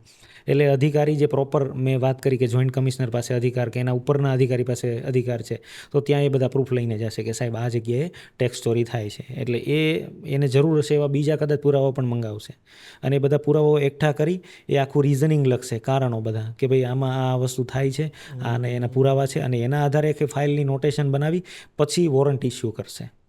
અને પછી વોરંટ જે ડેટનો છે, નહીં કોઈ વોર્નિંગ આપે તો વેપારીને આઈડિયા આવી જાય કે મારે અડધી કલાક તો નહીં, એ તો બહુ ઘણું વધારે છે, 5 મિનિટ પહેલાં પણ વેપારીને જો ખબર પડે ને તો ઘણી વખત અધિકારીઓના હાથમાં કંઈ નથી આવતું, આ મેં જોયું છે. તો વોર્નિંગ તો એ આપશે જ નહીં. ઓકે, એના જેવી વસ્તુ આવી રીતના બધું તૈયાર કરવા વગર વોર્નિંગે જ આવશે. પણ એની પાછળની પ્રોસેસ ઘણી બધી હોય છે, અને ઘણી વખત મોટા વેપારી હોય તો એના ડિપાર્ટમેન્ટમાં પણ ઓળખાણ હોય, તો ક્યાંયથી જો ઇન્ફોર્મેશન લીક થઈ તો એને ઘણી વખત ખબર પડી જાય કે ભાઈ આવી રીતે રેડ આવે છે, તો એ પોતાની વ્યવસ્થામાં હોય. ઘણી વખત મેં આવું જોયું છે. શું રેડ મોટી રકમ માટે જ પડતી હોય છે? જનરલી તો મોટી રકમ માટે જ આવતા હોય, કેમ કે એની પાસે 5 કદાચ જગ્યાએ રેડ પાડવાનો ઓપ્શન હોય તો એ મોટી જગ્યાએ જ જવાના છે એમની પાસે. યસ, એમની પાસે જે ઇન્ફોર્મેશન છે કે ટાઈમ છે એના હિસાબે. પણ એવો કોઈ નિયમ નથી. રેડ પડવા માટે મહત્વનું એ છે કે કોઈ માલ જપ્તીને લાયેબલ હોય કે કોઈ એવા ડોક્યુમેન્ટ કે ચોપડા કે જે ટેક્સ ચોરીની પ્રોસેસમાં અટકાવવા માટે કામમાં લાગતા હોય તો એ જપ્ત કરવા માટે આવી શકે. એટલે એના કારણો કે પુરાવા મળી જાય એટલે રેડ પાડી શકે. એમાં અમાઉન્ટનું કોઈ પેલું લિમિટ નથી. તરત જ પૈસા હોય કે પછી કોઈ માલ હોય તરત જ જપ્ત થઈ જતો હોય છે? હા, તરત જ એ લોકો જપ્ત કરી શકે, પણ એ જનરલ પ્રોસેસ એવી છે કે આખી રેડ પૂરી થાય ને પછી એના બધા મેમો બનતા હોય કે આ વસ્તુ અમે તમારી જપ્ત કરીએ છીએ. અને જનરલ જે જપ્ત થાય ને એ વસ્તુ એવી છે કે સમજો કે માલ એને જપ્ત કરવો છે તો જે ચોપડે જે માલ છે ને એ જપ્ત નહીં કરી શકે. જે કોઈ પણ રીતે છુપાવેલો છે, મતલબ ચોપડે નથી તો એ સિક્રેટેડ કહેવાય કે છુપાવેલો છે, અથવા તો એવી કોઈ જગ્યા કે જે ક્યાંય જીએસટીમાં છે જ નહીં એવી જગ્યાએ માલ પડેલો છે, તો ઘણી વખત એ એવું કે સિક્રેટેડ છે આ માલ, તો એને જપ્ત કરવા માટેની પ્રોસેસ થતી હોય. ઘણી વખત આ બિલ બુકો એવી છે અથવા તો રોજમેળ છે કે જેમાં કાચાનો હિસાબ હોય, તો એ પણ બધું જપ્ત કરતા હોય. અને છેલ્લે એનો મેમો બને, ઇન્ડેક્સ બને INS-02માં. એમાં બધું લખ્યું હોય કે તમારી 5 પેનડ્રાઈવ અમે લઈ ગયા છીએ, આટલી બિલ બુકો કે જેમાં આટલા પેજ છે, તમારો આ રોજમેળ કે આ ખાતા વહી કે આટલો તમારો માલ, એમાં માલ ના કેટલી ક્વોન્ટિટી છે, એનો શું રેટ છે, આખું ઇન્ડેક્સ બને. એટલે એ આખો એક મેમો બનાવીને જતા હોય કે આટલી વસ્તુમાં તમારી તો જપ્ત આ રેડ પડતી હોય છે તો મેન એ લોકોના ક્રાઇટેરિયા શું શું હોય છે? રેડ પાડવાના.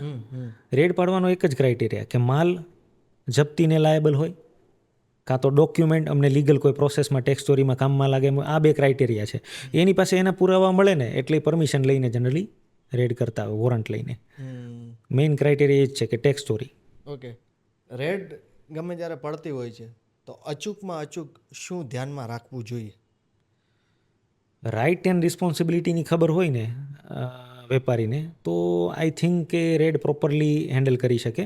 પણ અમુક વસ્તુઓ જે મને મહત્ત્વની લાગે છે એ છે કે સ્પોટ પૈસા ભરવાની જે વાત આવે તો એ ટાળવી જોઈએ એવું હું માનું છું. આમાં તમે જે રીતના ટ્રેનિંગ ચલાવો છો, ઓકે, જે સેન્ટર ચલાવો છો, કે જે લોકોને જઈને તમે આપો છો ટ્રેનિંગ, યસ, એને થોડીક આમાં ઇન્ક્લુડ લઈને જો થોડી વાત કરશો તો પ્લીઝ મજા આવશે.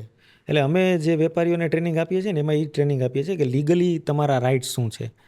ઘણી વખત કેવું થાય કે રેડમાં અધિકારીઓ જાય ને એની પાસે કંઈ મળે, 5 કરોડનું ટેક્સ ચોરી મળે, તો એ વેપારીને શું કહે કે તમે આમાં આ સ્ટેટમેન્ટમાં સાઇન કરો કે મારી 5 કરોડની ટેક્સ ચોરી છે. તો વેપારી જો સાઇન કરશે ને તો એ ફસાઈ જાય. શું કામ? કેમ કે આ 5 કરોડની ટેક્સ ચોરી માટેના એ લોકો ડોક્યુમેન્ટ લઈ જાય પછી એને સાબિત કરવું પડશે કે ખરેખર આ 5 કરોડની ટેક્સ ચોરી છે કે નહીં. યસ.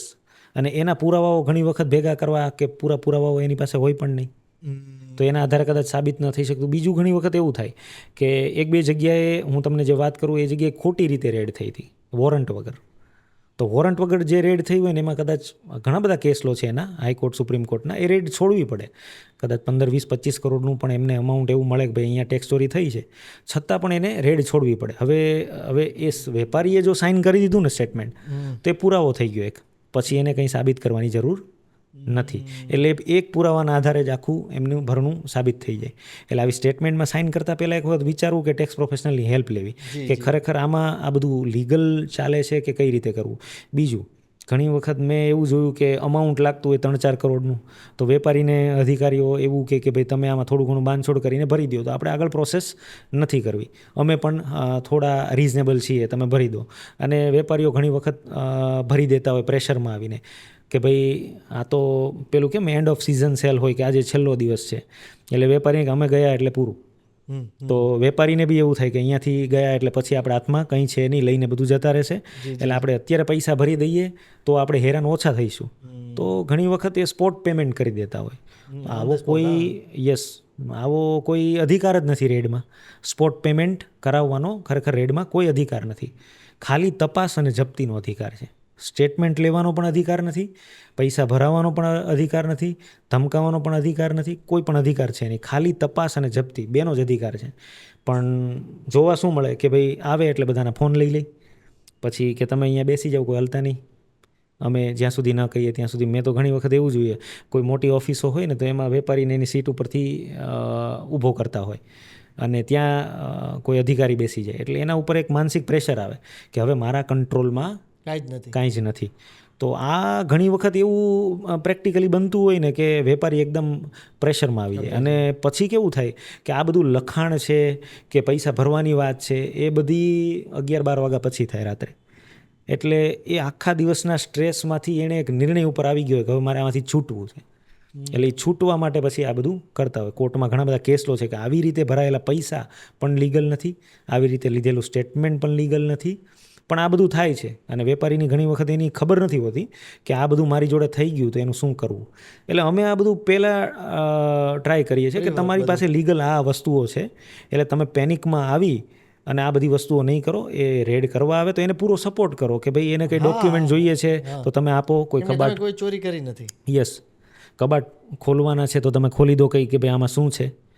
વેપારીઓ ઘણી વખત અલગ વસ્તુ એ પણ મેં એક જગ્યાએ જોયું કે ડિપ્રેશનમાં આવીને ગાળો દીધી અધિકારીઓ કે તમે પૈસા લેવા જાઓ છો, અને મેં તો બધા ચોપડા સળગાવી દીધા, થાય એ કરી લેજો. તો ક્યાંક ને ક્યાંક એ વેપારીને જ નડવાનું છે. એક જગ્યાએ મેં એવું જોયું કે એક ગોડાઉન હતું, એની બહાર અધિકારીઓ ઊભા હતા, બીજી જગ્યાએ રેડ ચાલતી હતી, એની ઘણી ટીમો હતી. એટલે ગોડાઉનની બહાર ઊભા હતા કે આનું તાળું, તો એ કે તો અમારો માણસ લઈને એની પાસે ચાવી છે એમ. તો કે માણસ કે આજે આવ્યો જ નથી, તો કે એને ફોન કરો, તો કે તો ફોન ઉપાડતો નથી. એટલે હવે એ વસ્તુ કરશે ને તો એ લોકો પાસે એવો અધિકાર છે કે એ લોકો એ પ્રોપર્ટીને સીલ પણ મારી શકે. તો હવે એનો જે માલ છે એ વેચવા માટે ખોલાવવું તો પડશે ને, તો ડિપાર્ટમેન્ટના ધક્કા વધી જાય. એના કરતાં તમે એને ખોલવા દો તો યસ લીગલી. તો અમે વેપારીઓને એ જ ટ્રેનિંગ આપીએ છીએ કે લીગલી પણ તમે બહુ સારી રીતે લડી શકો એમ છો. તો આ બધું કરવાની કોઈ જરૂર નથી. 25 કરોડ હશે ને તો પણ રેડ છોડવી પડશે જો ઇલીગલ હશે. પ્રોસેસ ઓફ એક લો છે આની અંદર, પ્રોસેસ ઓફ લો એ ફોલો ન કરી હોય ને તો રેડ છોડવી પડે. તો ઘણા બધા એવા રાઇટ છે કે જેના આધારે સ્ટેટમેન્ટ કદાચ લખાઈ ગયું હોય ને તો પણ પાછળથી રિટ્રેક્ટ કરી શકાય કે ભાઈ આ આવી રીતે મને પ્રેશરમાં સ્ટેટમેન્ટ લીધું છે, કે આવી રીતે લાલચ આપીને સ્ટેટમેન્ટ લીધું છે, કે ભાઈ તમે તો જ છૂટશો જો આ તમે આમાં સાઇન કરો. તો આ બધી વસ્તુઓ ક્યાંક ને ક્યાંક અમે ટ્રેનિંગમાં ટ્રાય કરીએ છીએ. એનો અમે કોઈ ચાર્જ નથી લેતા. ટ્રેનિંગનું તમારું કેવી રીતના હોય છે આખો? જનરલી કેવું છે કે 2-4 CA ભેગા થઈને પોતાના ક્લાયન્ટને કોઈ એક વેન્યુ ઉપર બોલાવે તો અમે ત્યાં ફ્રી ઓફ ચાર્જ જ આ ટ્રેનિંગ આપીએ છીએ. અમારો મોટો છે કે ભાઈ આ વસ્તુમાં ખરેખર કોઈ વ્યક્તિ બધાને આવી રીતના યસ ઓપનલી, અમારા મતલબ ઓપનલી એટલે કોઈ જગ્યાએ અમે એવી જાહેરાત નથી કરી, પણ જેને પણ અમારા ગ્રુપમાં મળતા હોય કે જે લોકો અમારી જોડે કેસીસના કામ કરે છે, યસ એમને અમે વાત કરીએ છીએ કે ભાઈ તમારા ક્લાયન્ટને આવી રીતે ટ્રેનિંગ આપવી હોય તો એક લોકેશન ને ટાઈમ આપણે નક્કી કરી શકીએ. અને યસ મિનિમમ 50 થી 100 જણા હોય તો આપણે ટ્રેનિંગ માટે યસ એટલે એવું નહીં થાય કે 5-5 લોકો માટે, એમાં આપણો પણ કદાચ એમનો ટાઈમ પણ બગડે ને આપણો પણ ટાઈમ બગડે. એ માટે અમે ટ્રાય કરીએ છીએ કે આવી કોઈ વ્યક્તિ આવી રીતે હેરાન ના થાય એ માટે અમે આ ટ્રેનિંગ સેશન ગોઠવતા હોઈએ છીએ. કારણ કે એ લોકો પણ સાચા કામ માટે જ આવે છે. યસ તમે સપોર્ટ કરો ને? 100%. તમે પંચનામાની વાત કરી હતી, ખાસ કરીને પંચનામા શું ડિટેલિંગમાં હોય છે? હવે પંચનામું જે છે ને એ આમ તો જોઈએ ને તો રેડનું મેઇન ડોક્યુમેન્ટ છે. વોરંટ પછી કોઈ મેઇન ડોક્યુમેન્ટ હોય ને તો હું એવું માનું પંચનામું છે. કેમ કે વોરંટમાં ખબર પડે તમને કે કઈ ડેટ એન્ડ ટાઈમ કોણ અધિકારી ક્યારે અપ્રુવલ આપી શું છે.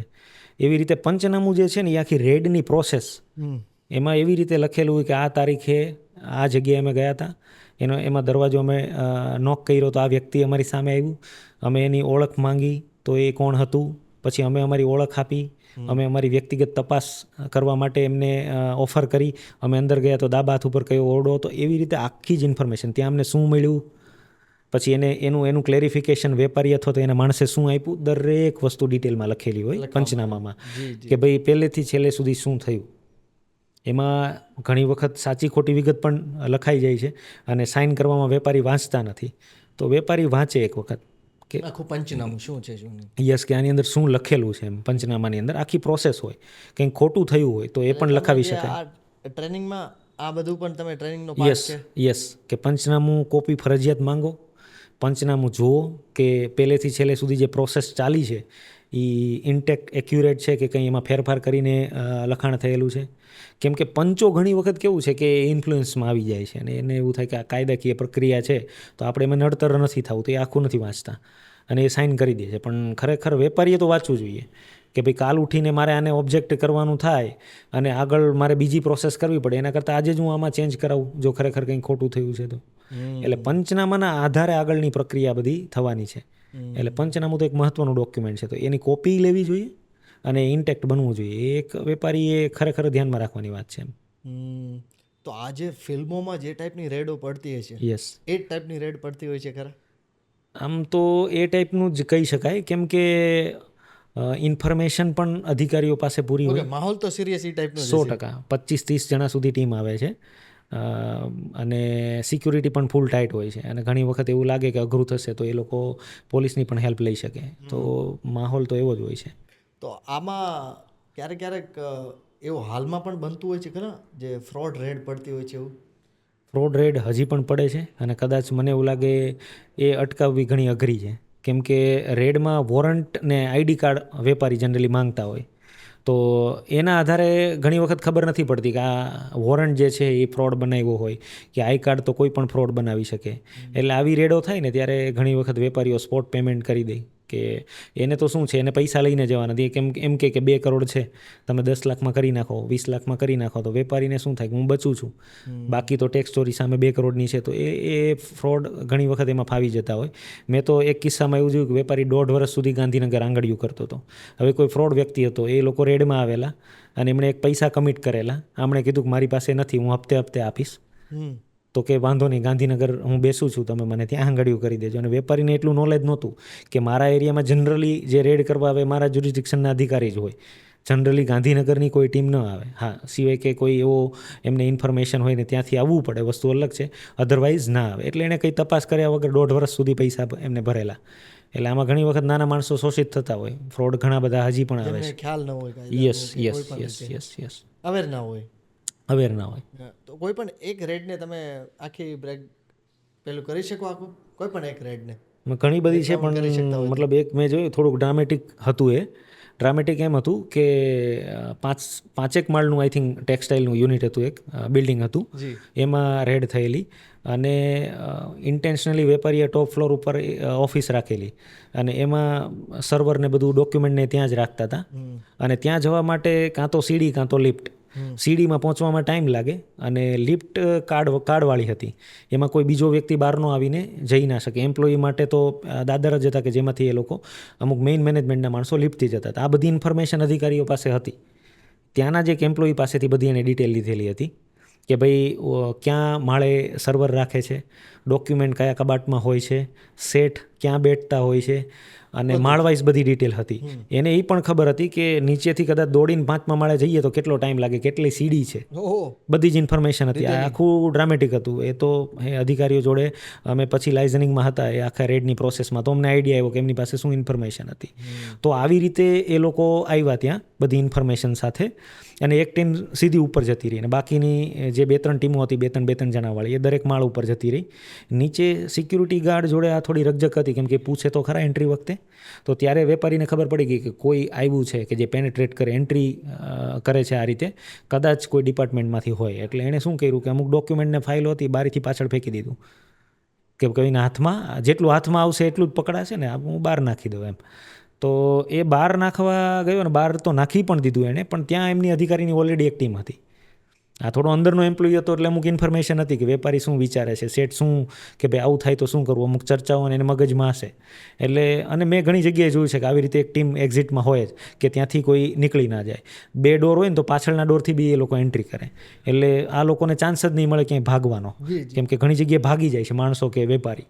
તો એ હાથમાં ભાગવાની તો જરૂર છે જ નહીં, કેમ કે ભાગવાથી કંઈ ફાયદો નથી થવાનો. એ તો ત્યાં તપાસ કરવા માટે આવ્યા છે, ભાગવાથી કંઈ એ લોકો અરેસ્ટ કરવા થોડી આવ્યા છે, એ તપાસ કરશે ખાલી. એટલે એમણે પાછળ નાખ્યા તો પેપર પણ અધિકારીઓએ લઈ લીધા. એનો એક એકાઉન્ટન્ટ હતો, એને શેઠે વાત કરી તો એણે હાર્ડ ડિસ્કને ક્રેશ કરવાની કોશિશ કરી. કોમ્પ્યુટર હાર્ડ ડિસ્ક હતી, હવે બધા બિલોને કોમ્પ્યુટરમાંથી જ બનતા હતા. તો હાર્ડ ડિસ્ક ક્રેક કરવાની ટ્રાય કરીને તો એ પણ અધિકારીઓએ રિકવર કરી લીધી. આઈટી એક્સપર્ટને બોલાવીને અડધો કલાકમાં ને બધું એક વખત તપાસ કરી લીધું. 58 થી 60 કરોડ જેવું આઈ થિંક એમનું કાચું વેચાણ પકડાણું એમાં. અને ટેક્સટાઇલનું હતું એટલે 3-4 કરોડ જેવું ડિમાન્ડ હતું એમાં ટેક્સનું, અને ઇન્ટરેસ્ટને પેનલ્ટી બધું થતાં 6-7 કરોડ જેવું અમાઉન્ટ થતું હતું. એમને ત્યાં ભરવાની વાત કરી અધિકારીઓ કે આપણે આ લાંબુ ખેંચવું નથી, અમારા માટે બી પ્રોસેસ છે, તમારા માટે બી પ્રોસેસ છે. તો વેપારી એગ્રી ના થયા કે ભાઈ આપણે ભરવા નથી. એમણે એડવાઇસ લીધેલી અમારી, તો અમે એમને વાત કરી કે ભાઈ એક વખત આપણે પણ જોઈ લઈએ કે આ પ્રોસેસ લીગલ છે કે કેમ, અને આગળ એમની પાસે શું પુરાવો છે એના આધારે આપણે આગળ કામ કરીએ એમ. એટલે વેપારીએ ત્યાં ભરવાની ના પાડી. તો અધિકારીઓ મશીન સીઝ કરવાની વાત કરતા હતા કે ભાઈ આપણે એને સીઝ કરી દઈએ, તમારું પ્રોડક્શન બધું બંધ કરો એમ. એટલે ત્યારે અમે અને વેપારીએ મતલબ વાત કરી કે ભાઈ આ મશીન તમે સીઝ નહીં કરી શકો, ગુડ્સ અને ડોક્યુમેન્ટ કે થિંગની આમાં જે રાઇટ આપેલો છે એ પ્રમાણે તમે કદાચ બીજી બધી વસ્તુઓ સીઝ કરો કે જે ચોપડે નથી, પણ મશીન તો પાકા બિલમાં આવ્યા છે અને એમાં કંઈ એવું વસ્તુ છે નહીં કે તમે સીઝ કરી શકો. તો એ લોકો રોકડા ઉપર આવ્યા. ત્યાં એમની પાસે 6-7 કરોડના રોકડા મળ્યા એમને. તો એ 6-7 કરોડના રોકડાનું એક્સપ્લેનેશન બિઝનેસમેન પ્રોપર નહીં આપી શક્યા, એટલે એ લોકો રોકડા સીઝ કરીને ગયા. આમ ખરેખર તો જોઈએ તો રોકડા પણ એવી રીતે સીઝ ના થાય. રોકડાને સીઝ કરવા હોય, કેશને સીઝ કરવા હોય તો એનું કનેક્શન પ્રૂવ કરવું પડે કે કાચાનું કંઈ સેલ થયું છે એની જોડે આનું કંઈ કનેક્શન છે. તો એ રીતે રેડ પૂરી થઈ અને પછી 6 મહિના સુધી વેપારીઓને અમુક ડિટેલ માટે એ લોકોએ સમોન કરેલા કે ભાઈ તમે આ વસ્તુનું મેચિંગ કરાવો કે આ વસ્તુનું, અને એ રીતની આખી એ પ્રોસેસ પૂરી થઈ હતી અમારી રેડની. આપણે ફની કિસ્સાની તો વાત કરી, પણ એવો કોઈ શોકિંગ કિસ્સો ક્યારેય બન્યો છે ખરા કે એવી કોઈ ઇવેન્ટ જે હજી પણ યાદ હોય? એક જગ્યાએ એક શોકિંગ વાત મને એવું લાગ્યું કે એ થઈ હતી. શેરવાનીનો એ બહુ મોટો પેલો ડીલર હતો. એમના ઘણા બધા સિટીમાં ઘણા બધા એમના શોરૂમ છે. એમને એક જગ્યાએ ત્યાં રેડ કરવા આવેલા એક સિટીમાં. ત્યાં 15-17 લાખ રૂપિયાનું એમને મળ્યું કે ભાઈ ટેક્સ ચોરી કદાચ ઓફિસરને એવું ખબર પડી કે આ થયેલી છે. તો એમણે ત્યાં ભરવાની વાત કરી તો વેપારીએ ના પાડી કે આપણે આગળ જોઈ લેશું, એમ નોટિસ ને એ બધું તમે આપો પછી આપણે જોઈએ એમ. તો અધિકારી વધારે ફોર્સ કરવા માટે એની જે પ્રોપર્ટી હતી શોરૂમની એ અટેચ કરી દીધી એની અંદર કે ભાઈ આ અમે જીએસટીની રિકવરીમાં ક્યાંક ને ક્યાંક ઉપયોગ કરશું. હવે કોઈ પ્રોપર્ટી અટેચ કરવી હોય ને તો એમાં તો કમિશનરની પરવાનગી જોઈએ. કમિશનર એટલે આપણે જે વાત કરી ને કે એસટીઆઈ, એની ઉપર એસટીઓ, એસી, ડીસી, જેસી, પછી એડિશનલ કમિશનર ને પછી આવે કમિશનર. એની પરવાનગી વગર કોઈ પ્રોપર્ટી અટેચ ન કરી શકાય. કેમ કે એ પ્રોપર્ટી અટેચ કર્યા પછી એની રિકવરીમાં કદાચ કામમાં લેવી હોય તો એ કામમાં આવી શકે. એટલે એક હાયર ઓથોરિટી જ આ એક્શન લે. કોઈ નીચેના અધિકારી એવી રીતે પાવરનો મિસયુઝ કરે એ અલાઉડ નથી. DRC 22માં એનો પરવાનો જોઈએ. હવે એ પણ એ અધિકારીએ સાઇન કરી નાખ્યો. ખરેખર કમિશનરે કરવાનો હોય, એ અધિકારીએ કરી નાખ્યો. બીજું, એ અધિકારીને ખબર હતી કે એ પ્રોપર્ટી તો ભાડાની છે, એ પ્રોપર્ટી એની પોતાની નથી. તો આ અમારા માટે ખરેખર એક શોકિંગ વાત હતી કે હવે અધિકારીને તો આટલી ખબર પડે ને કે આની પ્રોપર્ટી નથી, તો એ પ્રોપર્ટીનો ઉપયોગ એ ભરણામાં કેવી રીતે થઈ શકે? પ્રોસેસ તો એણે ફોલો કરી જ નથી. પણ આ એક સામાન્ય લોજિક તો અધિકારીને ખબર હોય ને કે આ પ્રોપર્ટી ભાડાની છે, તો એ મકાન માલિક થોડા આના ટેક્સ ચોરીના પૈસા ભરશે. તો એણે એ પ્રોપર્ટી અટેચ કરી. આ એક મને એવું લાગ્યું એક શોકિંગ મુમેન્ટ હતી અમારા માટે બી કે આવું આપણે એક્સપેક્ટ કેમ કરવું એમ. તમારી આ આટલા વર્ષની પ્રેક્ટિસ ઉપરથી તમને આમ હરેક કેસ પછી તમને કંઈક ને કંઈક શીખવા મળતું હોય છે? યસ. એટલે આમ તો કેવું છે કે રેડ ઉપરના ઘણી બધી બુક્સો આવી છે, એટલે અમે એનું પેલું કરતા હોઈએ, અભ્યાસ કરતા હોય. એ સિવાય જે હાઈકોર્ટ કે સુપ્રીમ કોર્ટના કેસ લો આવે એ અમે વાંચતા હોય, તો એના અંદરથી આખા અમને પિક્ચર મળતા હોય કે રેડમાં શું થાય છે. પણ જે રિયલ છે ને એ વસ્તુ આખી અલગ જ છે. તો ઘણી વખત કેવું થાય કે રિયલમાં આ બધું મેં જે તમને વાત કરીને એ રિયલમાં થાય છે. ઘણી વખત કેસ લોમાં તો કેવું છે કે જે વસ્તુ રેકોર્ડ ઉપર છે ને એ જ ઉપર લઈ જઈ શકાય છે. રેકોર્ડ ઉપર નથી એવી વસ્તુઓ ઘણી વખત એવું થતું હોય છે કે જે બુક્સમાં છે એની કરતાં ક્યારેક પ્રેક્ટિકલ તો સાવ અલગ જ આખી વાત હોય છે. અલગ જ વાત હોય છે. તો આ બધી જગ્યાએ શું કામ લાગે? અનુભવ કે પછી સતત ને સતત પ્રેક્ટિસ? આ તમારી બે વસ્તુ છે. અમારા માટે તો કાયદાનું વાંચન, કેસ લો સતત નવા જે હાઈકોર્ટ ને સુપ્રીમ કોર્ટ પણ એના ઇન્ટરપ્રિટેશન જે કાયદાના છે, કાયદો તો બાકી હું પણ વાંચી શકું, ઓફિસર પણ વાંચી શકે. ઝઘડો ક્યાં છે?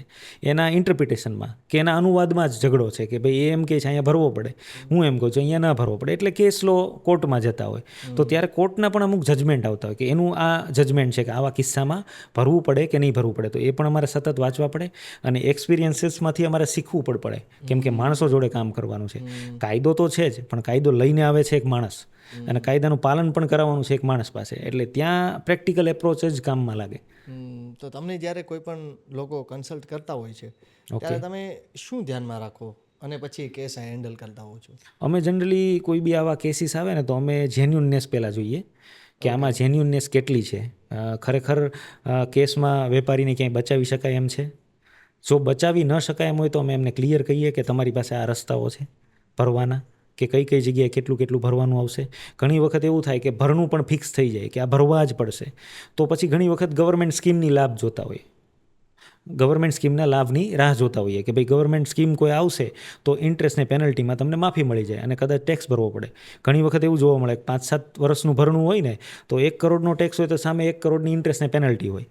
તો એ જગ્યાએ કેવું છે કે વેપારી ઘણી વખત એ લીગલ પ્રોસેસમાં બેસે ને તો એ લીગલ પ્રોસેસમાં 2-4 વર્ષનો ટાઈમ લાગે એમ હોય ને ત્યાં સુધી કદાચ ગવર્મેન્ટ કોઈ સ્કીમ આપે કે તમે ટેક્સ ભરી દો, ઇન્ટરેસ્ટ ને પેનલ્ટી અમે માફ કરીએ. ઇન્કમ ટેક્સમાં પણ આજ સુધી આવે છે, જીએસટીમાં પણ આવે છે. તો એ ઘણી વખત ત્યારે એના પૈસા બચી જતા હોય. તો અમે ઘણી વખત એવી એડવાઇસ એમને આપીએ કે તમે આમાં લાગતું નથી કે તમે બચી શકો, ભરવાના તો તમારે આવે જ છે, પણ કેવી રીતે ઓછા કાયદાની પ્રોસેસમાં રહીને તમે ભરી શકો. અને ખોટી કોઈ એવી બાંહેધરી અમે નથી આપતા કે ભાઈ આમાં તમે બચી જ જશો, કેમ કે કાયદો છે એ કાયદાનું કામ કરવાનો જ છે. એટલે ઘણી વખત વેપારીઓ અમારી પાસે અમુક વસ્તુઓ હાઇડ કરતા હોય તો અમે જે આધાર છે એના ઉપરથી જ કહીએ કે ભાઈ આમાં આ વસ્તુ મને દેખાય છે. ઘણી વખત વેપારીઓ પણ અમને સ્ટોરી બનાવતા હોય તો અમે ખાસી જ જોઈએ કે જેન્યુન કેટલું છે અને એમાં લીગલી શું થઈ શકે એમ છે. યસ. કોઈ મૂવી જેવો કિસ્સો રિયલ લાઈફમાં બન્યો છે ખરા રેડ અકોર્ડિંગ ટુ તમારી સાથે પર્સનલી? અ, મારા પહેલાંમાં તો ગ્રુપમાં મારા પહેલાંમાં તો નથી, પણ અમારા ગ્રુપ સર્કલમાં એક વસ્તુ એવી થઈ હતી કે ત્યાં જે ટેક્સ પ્રોફેશનલ હતા એમને પણ એ લોકોએ કાયદેસર કેમ અરેસ્ટ કર્યા હોય એવી રીતે બંધક બનાવીને એક રૂમમાં કન્ટિન્યુઅસલી 6 કલાક સુધી પૂછપરછ કરી હતી. એમને કન્ટિન્યુઅસલી પાણી એમણે આપ્યું અને એને બાથરૂમ પણ જવા ન દીધું, કે જેથી કરીને થોડો ઇરિટેટ થઈને પણ કંઈ કે છૂટવું છે મારે એ માટે થઈને પણ એ કરે. તો આવી વસ્તુઓ એક જગ્યાએ થઈ હતી કે આપણને એવું લાગે કે ખરેખર આ જીએસટીમાંથી જ છે કે કેવી રીતે છે એમ. બાકી તો કેવું છે કે એ લોકો ટ્રાય કરતા હોય છે કે લીગલ પ્રોસેસમાં આપણે જઈએ, ડ્રામેટિક ન થવા દે. પણ અમુક વસ્તુઓ છે કે જે બધી જગ્યાએ થાય છે. ફોન લઈ લેવા છે, બેસાડી દેવું છે, જમવાનો ટાઈમ નથી આપતા, આ બધી વસ્તુઓ થતી હોય તો એ ક્યાંક ને ક્યાંક આ હું એવું માનું છું કે મૂવી જેવી થઈ જાય ક્યાંક ને ક્યાંક. કોઈ આજ સુધીની તમે ટોટલ એ કેટલી રેડનો હિસ્સો બન્યા છો તમે? 50+ રેડ મિનિમમ આપણે કહી શકીએ, બાકી કે જેમાં આપણે પર્સનલી હેન્ડલ કરી હોય. બાકી ઘણી બધી રેડો એવી છે કે જેમાં ગ્રુપ સર્કલમાં કોઈ હેન્ડલ કરી હોય અથવા તો રેડમાં કોઈ ના ગયું હોય હેન્ડલ કરવા માટે, પણ પછીથી એ કેસ અમને મળતા હોય તો અમે પાછળથી જે લીગલ પ્રોસેસ છે એ આખી હેન્ડલ કરતા હોય. તો એ પ્રમાણે ગણીએ તો ઘણી બધી રેડ થઈ જાય. એવો કોઈ ફની કિસ્સો યાદ આવે છે એકદમ ફની હોય જે? ફની કિસ્સો છે એક, જીએસટી ઓડિટનો છે, રેડનો તો નહીં કહી શકાય એક્ઝેક્ટલી. અમારું હોમટાઉનની બાજુમાં એક નાનું ગામ છે, આમ તો નાનું નહીં, ઘણા બધા 500-700 વેપારીઓ દુકાનો છે ત્યાં. હવે એમાં એવું થયું કે ઓડિટની પ્રોસેસમાં એવું કે 15 દિવસ પહેલાં એ લોકો નોટિસ આપે કે ભાઈ અમે 15 દિવસ પછી કાં તો તમારે ત્યાં આવશું આ ચોપડા તપાસવા અને કાં તો તમારે અમારી ઓફિસે આપવાના છે. અને એનું લિસ્ટ પહેલેથી જ આપી દે કે 15 દિવસનો તમારી પાસે ચોપડા તૈયાર કરવાનો ટાઈમ છે. હવે વેપારી અને એમના સીએ કે ટેક્સ પ્રોફેશનલ વચ્ચે શું વાતચીત થઈને ડીલે થઈ ગયું. એટલે પેલા અધિકારીઓ બધા ચોપડા લેવા માટે આવ્યા કે ભાઈ હવે તમે નથી આવતા તો અમે તપાસ કરવા માટે આવીએ ચોપડાની. તો ત્યાં બધાને એવું લાગ્યું કે આ તો જીએસટીના અધિકારી આ ગામમાં આવ્યા છે અને હવે એ તો કોઈ પણના પ્લેસ ઉપર આવશે અને કદાચ આપણે ત્યાં તપાસ કરે તો આપણે જે છે પકડાઈ જાય અને ભરવું પડે આપણે. એટલે આખું ગામ બંધ થઈ ગયું, બધી જ દુકાનો બંધ. એટલે પછી અમારા ઓળખાણમાં 2-4 વેપારીઓ હતા, એને અમે વાત કરી કે આ કંઈ એવું સ્ટેપ નથી અને પર્ટિક્યુલર વેપારીને ત્યાં ચોપડા લેવા માટે આવ્યા છે, બીજું કંઈ નથી. એ વેપારી તો જતો જ રહ્યો હતો પણ બીજા પણ બધાએ બંધ કરી દીધી કે અમે આમાં હેરાન થઈએ તો એમ. એટલે એ ખરેખર આપણને એવું લાગે કે આટલી ઇન્ફોર્મેશન પણ જો વેપારી પાસે નહીં હોય અને હવે જીએસટી અધિકારી આવે તો એના હાથમાં કંઈ જ નથી. એટલે પ્રોપર કોઈ લીગલ માણસ હોય તો એને હાયર કરીને જ આ પ્રોસેસ કરવી, અધરવાઇઝ એ અટવાય જ. તો આમ આ રેડને લગતા લોકોના મનમાં શું શું મિથ હોય છે? મિથમાં તો એવું છે કે બધાને એવું લાગે કે સીઆઈડી ઓફિસર કેમ આવે ને આઈ કાર્ડ બતાવી દે એવી રીતે એન્ટ્રી લઈ લે, તો એવું નથી. ફિલ્મ જેમ? ફિલ્મની જેમ એવું નથી. ખાલી આઈ કાર્ડથી એને એન્ટ્રી ન મળે, વોરંટ કમ્પલસરી જોઈએ. પોલીસમાં કેમ પેલું સર્ચમાં આવે ને કે સર્ચ વોરંટ છે તમારી પાસે સાહેબ, તો એવી રીતે સર્ચ વોરંટ તો માગી જ શકાય અને એ વેરીફાઈ પણ કરી શકાય. સર્ચ વોરંટ સાચો છે કે ખોટો એ ડિટેલ પણ માંગી શકાય, મતલબ એ ડિટેલને ચેલેન્જ કરી શકાય. હાઈકોર્ટના, ગુજરાત હાઈકોર્ટના પણ કેસલો ઘણા છે કે વોરંટ જે છે એ સમય મળી જતો હશે એટલી પ્રોસિજરમાં? નહીં, એમાં કેવું છે કે એ રેડ થઈ ગયા પછી વોરંટને એને ચેલેન્જ કરેલો કે આ વોરંટ જે છે ને એ પ્રોસેસ ઓફ લો ફોલો કરીને નથી બનાવ્યો, કે ભાઈ તમારી પાસે પૂરતા એવિડન્સ નહોતા કે જેના આધારે તમે રેડ કરી શકો, છતાંય તમે રેડ કરી, તો એને છોડવું પડ્યું. આ એક મિથ છે કે ભાઈ સીઆઈડી ઓફિસરની જેમ એવી રીતે ન આવી શકે સીધા જ, એને ડાઉટ જાય એટલે પ્રોસેસ ફોલો કરવી પડે. બીજું કે એક વખત રેડ આવી એટલે આપણે ગુનેગાર સાબિત છીએ પૂરું, એવું નથી. એક બે કિસ્સા એવા પણ છે કે જ્યાં વગર વોરંટે રેડ થઈ હતી અને એમને ખબર પણ પડી કે ભાઈ આની અંદર કેટલું અમાઉન્ટ ઇન્વોલ્વ છે, પણ અમે વોરંટ નથી એ ચેલેન્જ કર્યું તો એ લોકોએ રેડ છોડી હતી. એમાં ₹1 પણ ભરવો નહોતો પડ્યો. બહુ મોટું ફોટોગ્રાફીનું એમનું કામ છે, શૂટિંગમાં એમને ત્યાં આવેલા અને એમને ધમકાવેલા પણ ખરા કે ભાઈ તમે આ બધા સ્ટેજ ઉપર નહીં જાઓ છો પણ સ્ટેજ ઉપર ચડ્યા જેવા નહીં રહો, આ વસ્તુ તમે અમને આપી દો અથવા તો આ ભરી દો ટેક્સ, અધરવાઇઝ તમારા માટે અઘરું થશે. તો આ બધી વસ્તુઓ ક્યાંક ને ક્યાંક વેપારીને એવું લાગતું હોય કે ભાઈ આ આવી રીતે કરી શકે, પણ એવું નથી. બીજું રોકડા જેટલા પણ મળે એ પછી લઈ ગયા, એ પાછા નહીં મળે એવું પણ નથી. જે રોકડા સપોઝ કે મારા કોઈ રિલેટિવના પણ રોકડા હોય, એને વેચાણની યારે કાંઈ લેવા દેવાના હોય તો એ થોડા રોકડા લઈ જઈ શકે. રિસેન્ટલી મેં જે તમને વાત કરી એ રીતે 6-7 કરોડ એક જગ્યાએ મળ્યા તો એ સીઝ કરીને જતા રહ્યા. તો એ ખરેખર કોઈ રાઇટ નથી. બીજું એ રોકડાને ટેક્સ ભરવામાં વાપરી શકે, આ બધી વસ્તુઓ ખરેખર નથી થતી. એ તો એ માટે રોકડાને લઈ જવાનું હોય એને કે આ કાચાનું વેચાણ છે એની ખરીદી બાદ કરતાં આટલા રોકડા વેચાય, ક્યાંક ને ક્યાંક કનેક્શન કે નેક્સસ બનતું હોય કે સાબિત કરી શકાતું હોય. હા, રોજમેળમાં સપોઝ કે એવું લખ્યું કે કેશ બેલેન્સ છે આટલી ક્યાંય પણ, અને એ જ કેશ બેલેન્સ છે તો કહી શકાય કે ભાઈ આ બધું વેચાણને રિલેટેડ જ આ છે, તો એ ક્યાંક ને ક્યાંક લઈ જાય. ખબર જ નથી એને કે આ કોના રોકડા છે, બરાબર, અધિકારીને, તો એવા રોકડા નહીં લઈ જઈ શકે. આ બધી મિથ છે કે જે પેલી હોય છે. બીજું, ફોન લઈ લે, ફોન ન કરવા દે. પછી સાહેબ કહેતો જ જમવાનું. ઘણી વખત એ 3-3 વાગ્યા સુધી સાહેબો જાગતા હોય તો વેપારી પણ જાગતો હોય જોડે કે મારે આવી રીતે નહીં સુવાય, સાહેબને કેવું લાગે, અથવા તો મારે જાગવાનો જ હોય. એને ઘણી વખત વેપારીને એવું લાગે કે હું અરેસ્ટ કેમ થઈ ગયો હોય, એવી રીતે એ બધું જ પૂછીને કરે, પણ એ જરૂર નથી. એટલું એક ધ્યાન ખાલી રાખવાનું છે કે અધિકારીઓને ડિસ્ટર્બ ના થાય, એની પ્રોસેસ જે છે એમાં ડિસ્ટર્બ ના થાય. યસ, બાકી એના ટાઈમ ઉપર જમી લે, એના ટાઈમ ઉપર સૂઈ જાય તો પ્રેશર વેપારી ઉપર નહીં આવે, અધિકારી ઉપર આવશે. પણ ખરેખર વેપારી શું કરશે કે સાહેબ 10 વાગ્યા સુધી નહીં જમે તો પોતે પણ નહીં જમે. એ ફોન લઈ લે તો એમને એમ પણ નહીં કહે કે મારે કંઈ કામ છે, મારે ફોન જોઈએ છે. એમ પણ નહીં કહે કે ભાઈ તમારે ફોન શું કામ જોઈએ છે. તો આ બધી ઘણી બધી વસ્તુઓ છે કે જેના કારણે વેપારીઓ ક્યાંક ને ક્યાંક ગભરાતો, એની પાસે ઇન્ફોર્મેશન હોય તો એ કદાચ નહીં કરે આવું. ઓકે, એક પ્રશ્ન એ પણ હતો કે કઈ કઈ જગ્યા ઉપર રેડ પડી શકે? રેડ પડવા માટે આમાં એવું કંઈ સ્પેસિફિક નથી કે ભાઈ તમે રેસિડેન્ટ ઉપર કરો કે બિઝનેસ પ્લેસ ઉપર કરો કે ફેક્ટરી યુનિટ ઉપર કરો. વોરંટમાં જે પ્લેસ લખેલા હોય ને એ દરેક પ્લેસ ઉપર રેડ થઈ શકે. એટલે વોરંટ આમાં ઇમ્પોર્ટન્ટ છે કે ભાઈ ઘણી વખત મેં એક જગ્યાએ રેડમાં એવું પણ જોયું હતું કે એને ફેક્ટરી જે છે ને એ વોરંટમાં નહોતી લખેલી, એનું ખાલી ગોડાઉન હતું અને એના શોરૂમ હતા એ જ લખેલા હતા. પણ એને પછી ખબર પડી કે આ ફેક્ટરી પણ આ લોકોની છે, તો ત્યાં પણ એ લોકોએ રેડ કરી. પણ ખરેખર વોરંટમાં ફેક્ટરી નહોતી લખેલી, એટલે એ ત્યાં રેડ ન થાય એની ના પાડવી, વિવેકપૂર્વક એને ના પાડવી જોઈએ. અને કદાચ ફેક્ટરી ઉપર રેડ થઈ વોરંટમાં નહોતું લખેલું છતાં પણ, તો એના ડોક્યુમેન્ટ જે પણ લઈ ગયા હોય કે જે વસ્તુ સીઝ કરી હોય પાછી આપવી પડે. એ લીગલ પ્રોસેસ નથી, તો એ છોડવું પડે એમને. જી. અને આ જ્યારે રેડ પડતી હોય છે ત્યારે શું એ જગ્યાને પછી સીલ મારી દેવામાં આવતી હોય છે બધી જ જગ્યાને? નહીં, સીલ નહીં મારી શકે. આમાં એની પાસે સીલનો આમ કોઈ એક રાઇટ નથી. એની પાસે ખાલી સીઝનો રાઇટ છે, જપ્તીનો રાઇટ છે. માલ એવો કંઈ મળે તો જપ્ત કરી શકે. પ્રોપર્ટીને સીલ મારવાની તો આખી અલગ વાત છે. પણ અમુક કેવું છે, ઇલીગલ પ્રિમાઇસ મળે કે જે જીએસટીમાં ક્યાંય રજિસ્ટર નથી. યસ, હા, તો એના ઉપર મારી શકે. બીજું, કોઈ એવો કબોર્ડ છે કે કોઈ એવું સેફ છે, બરાબર, કોઈ એવી તિજોરી છે કે જેની ચાવી પણ નથી, ખોલવાની ના પાડે છે અને લોક તોડવાનો અત્યારે ઓપ્શન નથી એની પાસે કોઈ, તો એ શું કરશે, એને સીલ મારી દેશે કે ભાઈ આની અંદરથી તમે કંઈ હલાવતા નહીં. એટલે સીલ મારવાનો એની પાસે ત્યાં રાઇટ એક આવે કે તમે લોક ખોલી ના દેતા હોય, અથવા તો એવું કંઈ ઇલીગલ આખું પ્રિમાઇસ જ આખું ઇલીગલ મળી ગયું તો એવી જગ્યાએ સીલ મારી શકે. બાકી તો ક્યાંય સીલ મારવાનો એમની પાસે રાઇટ નથી. ઘણી વખત આવું મેં જોયું છે કે એવું કંઈક તમારો શોરૂમ હું સીલ મારી દઈશ, પણ એવી રીતે સીલ નહીં મારી શકે. એમાં સ્પેસિફિક છે કે શું સીલ લાગે, જે આખું જ બુક્સ ઉપર નથી પ્રિમાઇસ, અને બીજું તો કે ભાઈ કોઈ લોક એમને ખોલી નથી આપતા.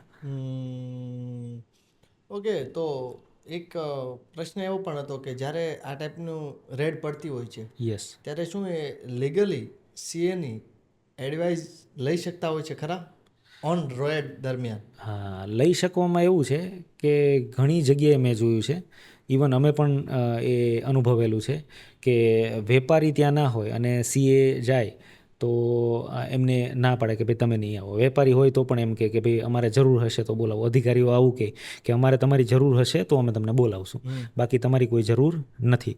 પણ પ્રેક્ટિકલ એવું થાય છે કે જીએસટી કાયદાનું નોલેજ અધિકારીઓ પાસે છે પણ વેપારી પાસે નથી. સંવિધાનનું એક આર્ટિકલ છે એવું કહે છે કે દરેક વ્યક્તિને કાયદાકીય રીતે પોતાનો પક્ષ મૂકવાનો અધિકાર છે. કાયદાકીય રીતે કોઈ વ્યક્તિ પોતાનો પક્ષ તો મૂકી શકે, તો એ માટે વેપારી પાસે તો નોલેજ નથી, તો એ સીએની સલાહ લઈ શકે કે કોઈ એડવોકેટની કે ટેક્સ પ્રોફેશનલની સલાહ લઈ જ શકે. એટલે કદાચ કોઈ ઓફિસર ના પાડતા હોય તો વેપારી એ રિક્વેસ્ટ કરી શકે કે ભાઈ મારા સીએને તમે આવવા દો કે મારા ટેક્સ પ્રોફેશનલને તમે આવવા દો, મારી એ મદદ માટે છે, તમને કોઈ ડિસ્ટર્બ કરવા માટે આવતા નથી. એટલે આ એક વસ્તુ છે કે એમની હેલ્પ લઈ શકે. ઓકે, કોઈને આ જીએસટી રેડ ઓફિસર બનવું હોય, ઓકે, શું પછી એમાં એમને ભણવું પડે? આમાં રેડ ઓફિસર એવું કોઈ સ્પેસિફિક પેલું નથી. જી, મેં જે તમને વાત કરી કે જોઈન્ટ કમિશનર પાસે જે પાવર છે રેડ કરવાનો, સર્ચ કરવાનો, તો એના બીજા પણ ઘણા ફંક્શન્સ હોય અપાર્ટ એની અંદર જ આ એક રેડનું ફંક્શન છે. એટલે જનરલી જીપીએસસી કરીને કોઈ અધિકારીઓ થતા હોય તો એ એમના એક્સપિરિયન્સ ઉપર પ્રમોશન થઈને એ સ્ટેજ ઉપર જતા હોય. ઘણી વખત યુપીએસસી એક્ઝામ થ્રુ એક કોઈ પોસ્ટ મેળવતા હોય અને એના ઉપરથી પછી એ ત્યાં અધિકારી બનતા હોય અને પછી એને રાઇટ મળે કે હું આવી કોઈ ઇલીગલ જગ્યા છે કે ટેક્સ ચોરી છે ત્યાં રેડ કરું. તો એ એક આની પ્રોસેસ કહી શકાય. મેં તમને આગળ કીધું હતું કે જેટલા લોકો અત્યારે સીએની તૈયારી કરે છે તો એ સ્ટુડન્ટને તમે કઈ 5 વાત તમે કહેવા માગો છો જે એમને હેલ્પફુલ થાય એમના કરિયર દરમિયાન યા તો અત્યારે જે તૈયારી કરે છે એ દરમિયાન? હાર્ડવર્ક એક તો એમના માટે જરૂરી છે. ડિગ્રી એમણે એવી લીધી છે કે જેમાં હાર્ડવર્ક જોઈએ એમાં. બીજું કે થોડું એ પ્રેક્ટિકલ ઉપર ફોકસ કરે. ખાલી કે હું એક્ઝામ પાસ કરી દઉં આટલું જ. પ્રેક્ટિકલમાં એવું છે કે એની અંદર લો ઘણા બધા ભણવાના આવતા હોય. ટેક્સેશન લો તો છે જ, એ સિવાય કોન્ટ્રાક્ટ એક્ટ છે, પાર્ટનરશિપના એક્ટ છે, અથવા તો મર્જર એક્વિઝિશન ફાઇનલમાં અલગ અલગ બધા ચેપ્ટર આવતા હોય. તો આ બધી વસ્તુનું એક પ્રેક્ટિકલ નોલેજ પણ એ લે કે પ્રેક્ટિકલમાં આ ખરેખર થાય છે શું. તો આ બધું નોલેજ લીધેલું હશે તો એને પ્રેક્ટિકલમાં કામમાં આવશે. અધરવાઇઝ કેવું થાય, આફ્ટર બિંગ સીએ પછી પાછું પહેલેથી એને તૈયારી શરૂ કરવું પડે કે હવે મારે કામ માટે શીખવાનું છે. એ જે હું ભણતો હતો એ ડિગ્રી માટે ભણતો હતો. તો આ એક મહત્ત્વની વસ્તુ છે. બીજું, પહેલેથી એક કેરિયર ફોકસમાં રાખે. સીએ પછી ઘણી બધી લાઈનો ખુલતી હોય, મેં જોયું છે કે ઘણા લોકો આવા લીગલ કોઈ ફિલ્ડમાં જાય છે, ઘણા ટેક્સ પ્રેક્ટિસ કરે છે, ઘણા એક્ચ્યુરિયલ સાયન્સ કે જે આ વીમા કંપનીઓના પ્રીમિયમને એ ગણવામાં મદદ કરતા હોય, અમુક બેન્કિંગમાં જતા હોય. તો આ બધા કરિયર પહેલેથી જો એ ફિક્સ રાખશે ને તો એને ભણવામાં પણ એ વસ્તુ ઇઝી પડી જશે. એટલે આ બધી વસ્તુઓ છે કે જે એને ધ્યાનમાં રાખવી જોઈએ. એવું થાય છે ક્યારેક એ બધી એક્ઝામ દરમિયાન થોડા ક્યારેક નાસીપાસ થઈ જતા હોય છે? યસ. વસ્તુ એવી છે કે પ્રિડિક્ટ કરવું રિઝલ્ટ થોડુંક અઘરું છે કે ભાઈ શું રિઝલ્ટ આવશે એક્ઝામ આપ્યા પછી. આ એક્ઝામ એ ટાઈપની છે એટલે તો એમને ઘણી વખત એવું લાગતું હોય કે પાસ થઈ જશે, 1.5-2 મહિના પછી રિઝલ્ટ આવતું હોય.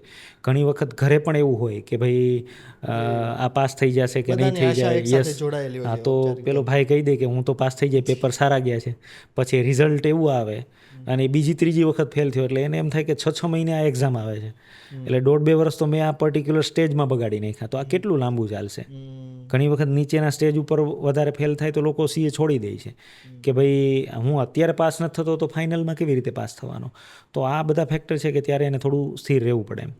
તો પણ ચાલો એ ફેલ પણ થાય છે પણ એમની પાસે કદાચ બીજી ઓપ્શન પણ ખુલી ગયા હશે ને એટલી તૈયારી દરમિયાન? હા, એમની પાસે નોલેજ છે તો ઘણા આ ટેક્સની પ્રેક્ટિસ કરતા હોય છે અથવા તો કોઈ સારી કંપનીઓમાં એક એકાઉન્ટિંગ ડિપાર્ટમેન્ટ કે એવું સંભાળતા હોય છે. ઘણા લોકો બેન્કિંગમાં પણ જાય છે.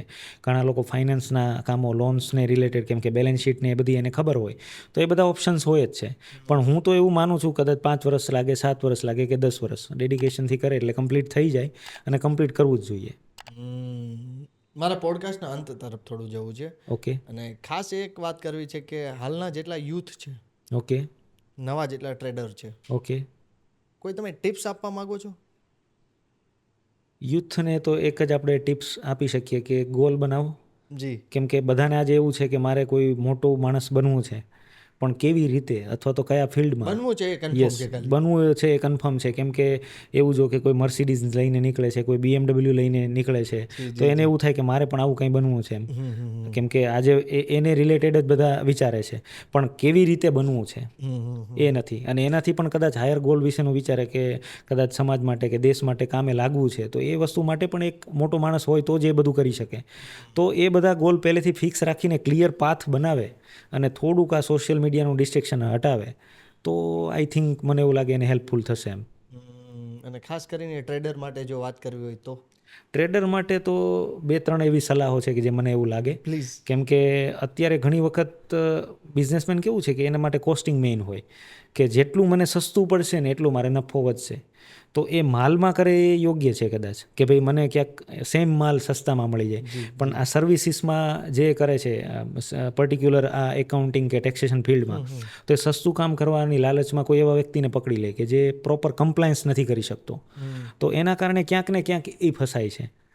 તો કોઈ એવો વ્યક્તિ પકડે કે જેનું સ્ટાન્ડર્ડ કામ છે. અને બીજું, મેં ઘણી વખત વેપારીઓને એવી વાત કરતા પણ જોયું છે કે મારો જે સીએ છે ને એ તો નકરી કાયદાની વાત જ કરે છે. હું કાંઈ કહું તો કે તમને આમાં ફસાઈ જવાના છો. તો મને તો આ ભાઈનું કામ ગમે છે, કેમ કે એ મને કંઈક તમે કરી નાખો, આપણે જોઈ લેશું. તો મારી તો બિઝનેસમેનને એવી સલાહ છે કે ખરેખર કોઈ બી આવું સાહસનું સ્ટેપ લેતા હોય ને ત્યારે કાયદો પણ એક વખત જાણી લેવાય કે ભાઈ આના ઉપરનો કાયદો શું છે. પછી કોઈ રસ્તો નીકળતો હોય તો વસ્તુ કરે.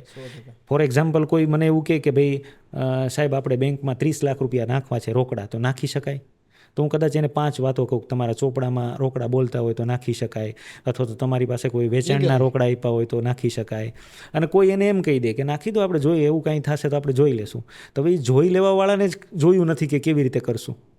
તો ક્યાંક ને ક્યાંક પ્રોપર વ્યક્તિ પકડે અને લીગલ એડવાઇસ લે, પૂછે તો ખરા કે કાયદો શું કહે છે.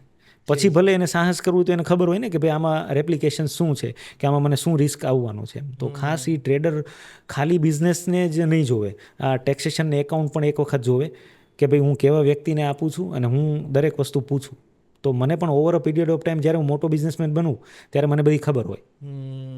તો એ એક વસ્તુ ખાસ મતલબ ધ્યાનમાં રાખવા જેવી છે. જી જી જી, વાહ. આજના પોડકાસ્ટની વાત કરીએ ને તો ઘણી બધી અમને જીએસટીથી લઈને રેડથી લઈને કયા લીગલી યસ તમને ખબર હોવો જોઈએ રાઇટ્સ, એમને બહુ બધું જાણવા મળ્યું. યસ.